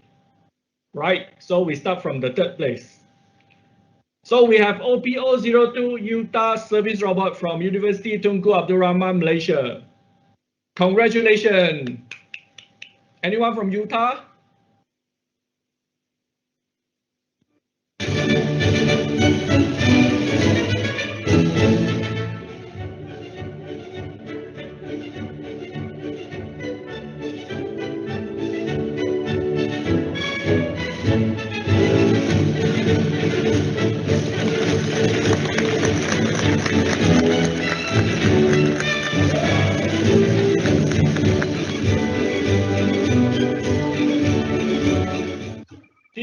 Tina, please come forward. Hi, Dr. Jeffrey. Thank you so much for the award. Yeah, we worked really hard for this, and we need to thank our lecturer for helping us in the development of the robot. And finally, yeah, just thank you so much for the award. Thanks. Yes, congratulations for your hard work, and also like I'm very proud of you. Malaysia team, yes, Malaysia boleh. All right, okay, congratulations. Okay, so let's have the second place. Okay, oh sorry, the second place, but this time we have two first place instead of second place because they are actually having the same point. Okay, so we have OPO08 Team Eraser Education and also OPO01, the Essence of the Grey Region. They both share the first place. Congratulations. Okay, so maybe I'll start with, okay, maybe they need to like, yeah.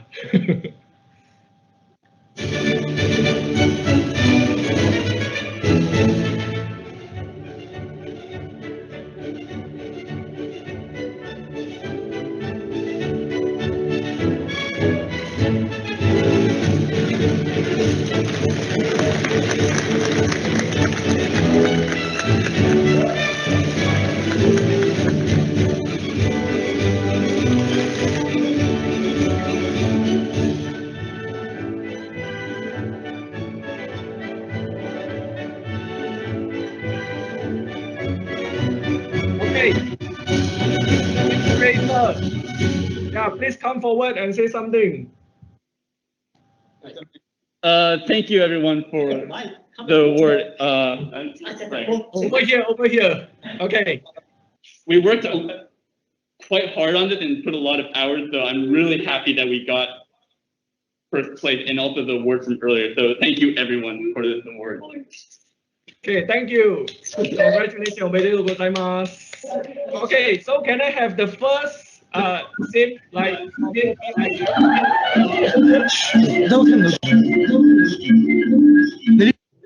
Yes, great region from Macau Puiqing Middle School.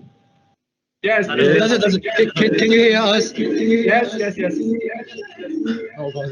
So thank you so much for the award because I mean we really can't believe it. This is the first year we joined the open category. I mean the university league or like region. I don't know how to say it, but I'm really blessed to get this award because I'm working for so long this year. We changed the whole design of the robots. I mean, we're really so blessed to get this award. Yeah, what do you say? yeah. Say something, bro. Well, as a mechanic of the team, I'm really grateful to have my teammates. Very supportive, and it's very challenging me for build a whole new robot and also cooperating with the software department. Yeah. So I think this is a very challenging year, and got the first place is the very thank you. Yeah. Thank you. Right, congratulations. And also, I think we are not only teammates, but we are already brothers and we are families. Yeah, we built our friendship. Yeah. Yeah. Yeah, and let our programmer say something. This is the famous one, yeah. This is our programmer. Yeah, so this year I've changed the whole programming style, which is very different from years, and this has been developed for a long time. So thank you. Yes, we are really blessed for this award, and I mean we will continue to just share this like competition and also this kind of stuff to more people around the world. Yeah. Thank you. Thank you very much. Thank you so much. Thanks a lot. Thanks for your like you born within your teams and also your spirit.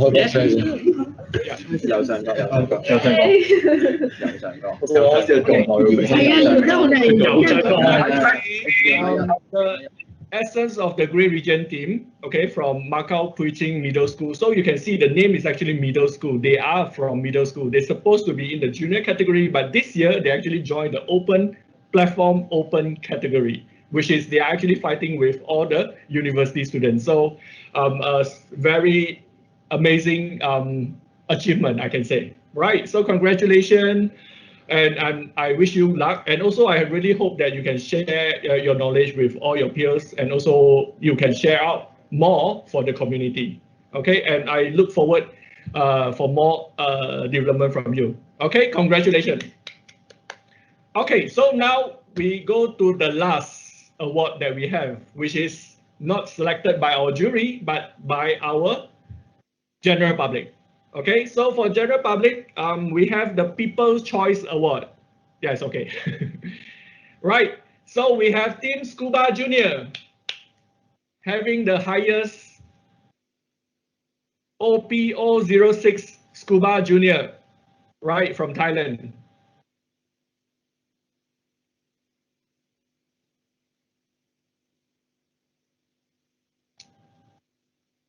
Yes. Are you going to give the scroll?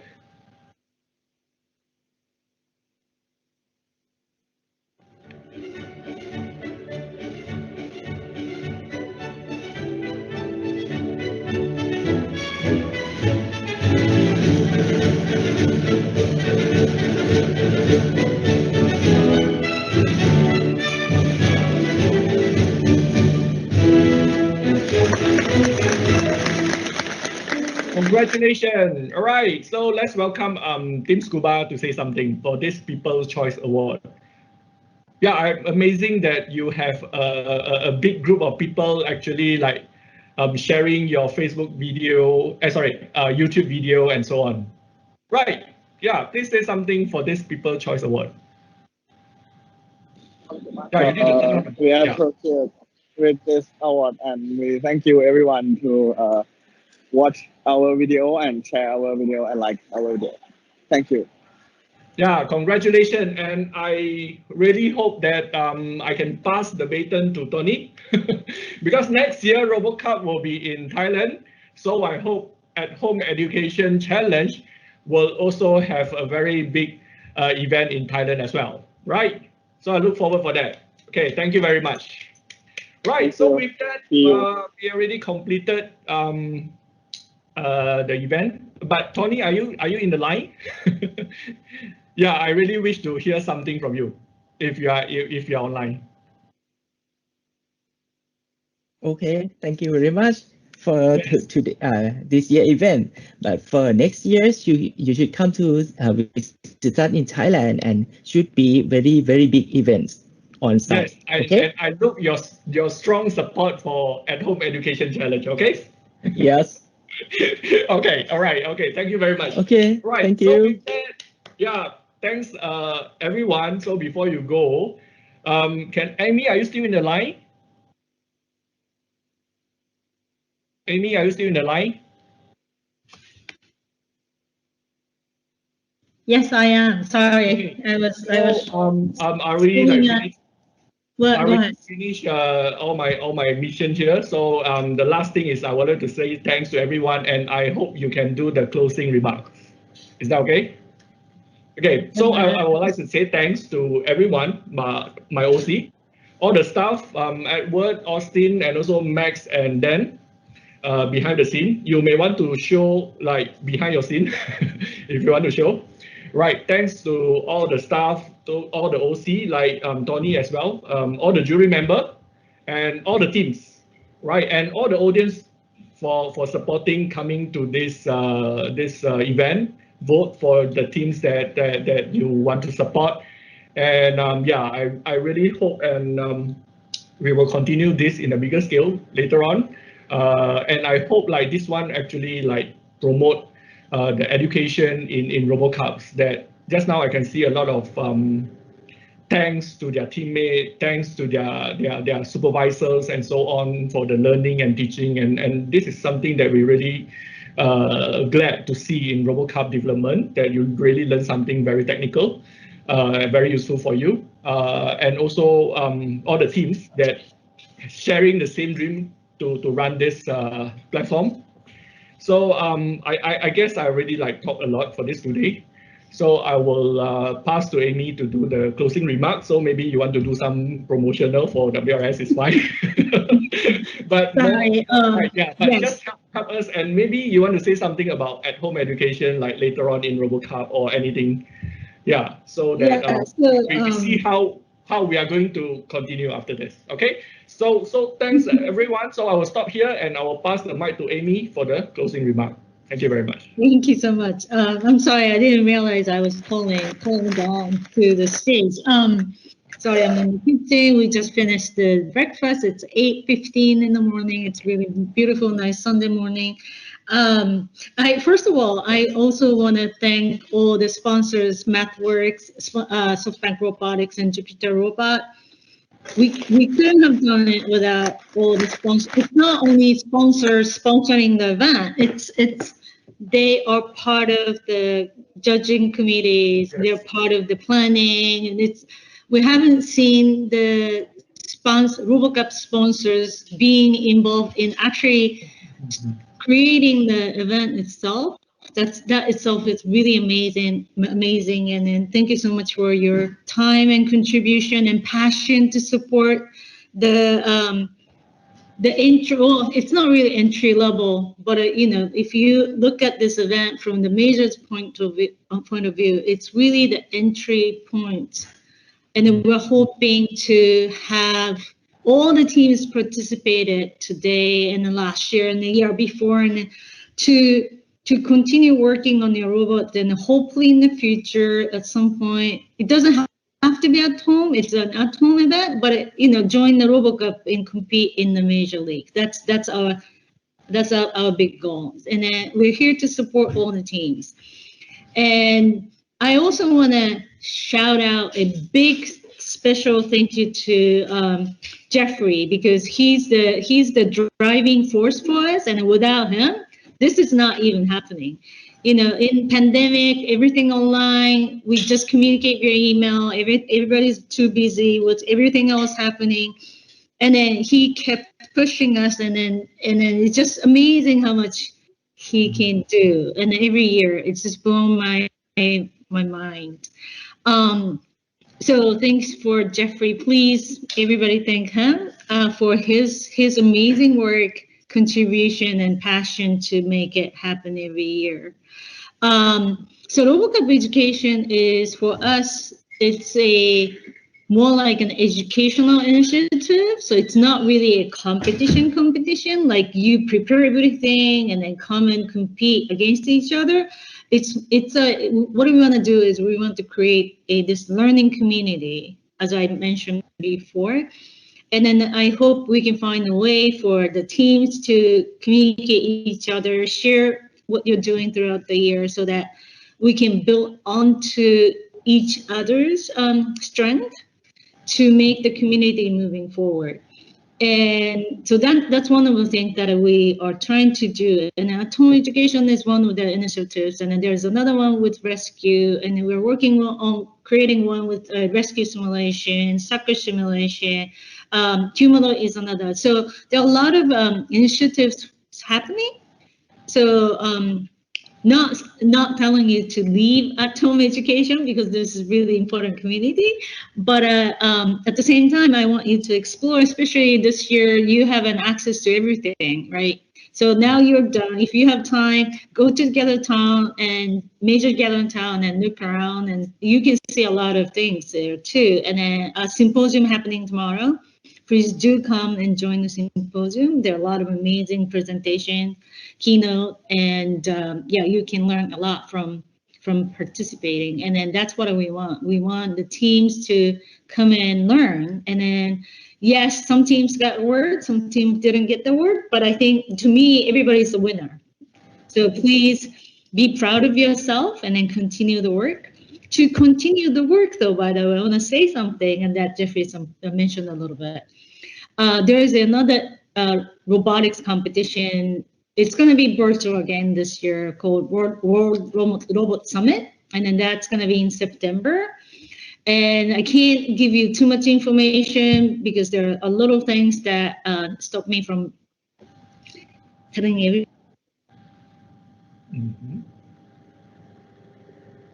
More about it, and you can contact Jeffrey, you can contact us, or you can go to worldrobotsummit.org. I think that was the website. Sorry, I don't really have it with me at this point. But please come and join it. So there is a World Robot Summit has a home robotics challenge, And we have a real robot challenge, which is quite similar to at-home education. And we are still accepting the application to join the competition. So please do contact Jeffrey or me and then get more information about it. And, oh, sorry, because it's a junior event, the age limit is 19. So if you're 19 still, you can still join, but sorry for the college teams, but you know, hopefully we can do more event throughout the year. Yeah, thank you so much. Thank you, Jeffrey. And same to Pepper as well, right? Yes, Pepper as well. Sorry. Yes, there is a Pepper. Pepper is, you can use Pepper for a school robot competition. And then, so, you know, this one is at home, but we have another one to really create a school environment as a place that humanoid robot can help us. And so that's another challenge that your team can join. So please, please, please, please get in touch with us. Thank you. Okay. All right. Yeah, I can just like spam my email. Yeah, then I will give you the information for Robot Summit as well. Okay. Yeah. Thanks a lot, Amy. Thanks for the speech. Okay, so we are going to close this. As similar to just now, can we have a group photo? Then we will end the session, right? So is it okay to have a group photo now? Everyone, once again, for the last, everyone please turn on your webcam and let's take a group photo. Let's see how many people we can capture in this photo. Group photo, please. Everyone in the list, please turn on your webcam so that we can take a group photo. Then please, you want to like unshare the screen.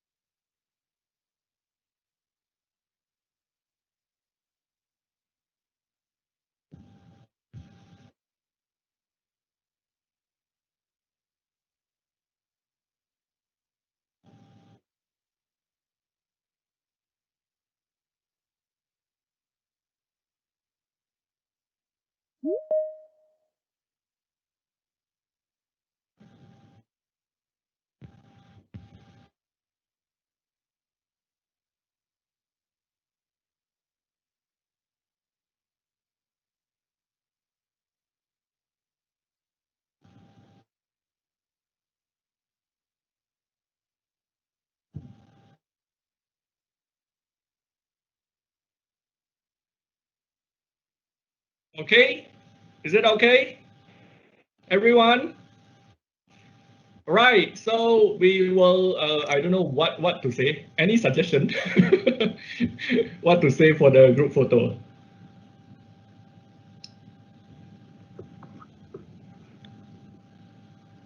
Okay, so everyone please say RoboCup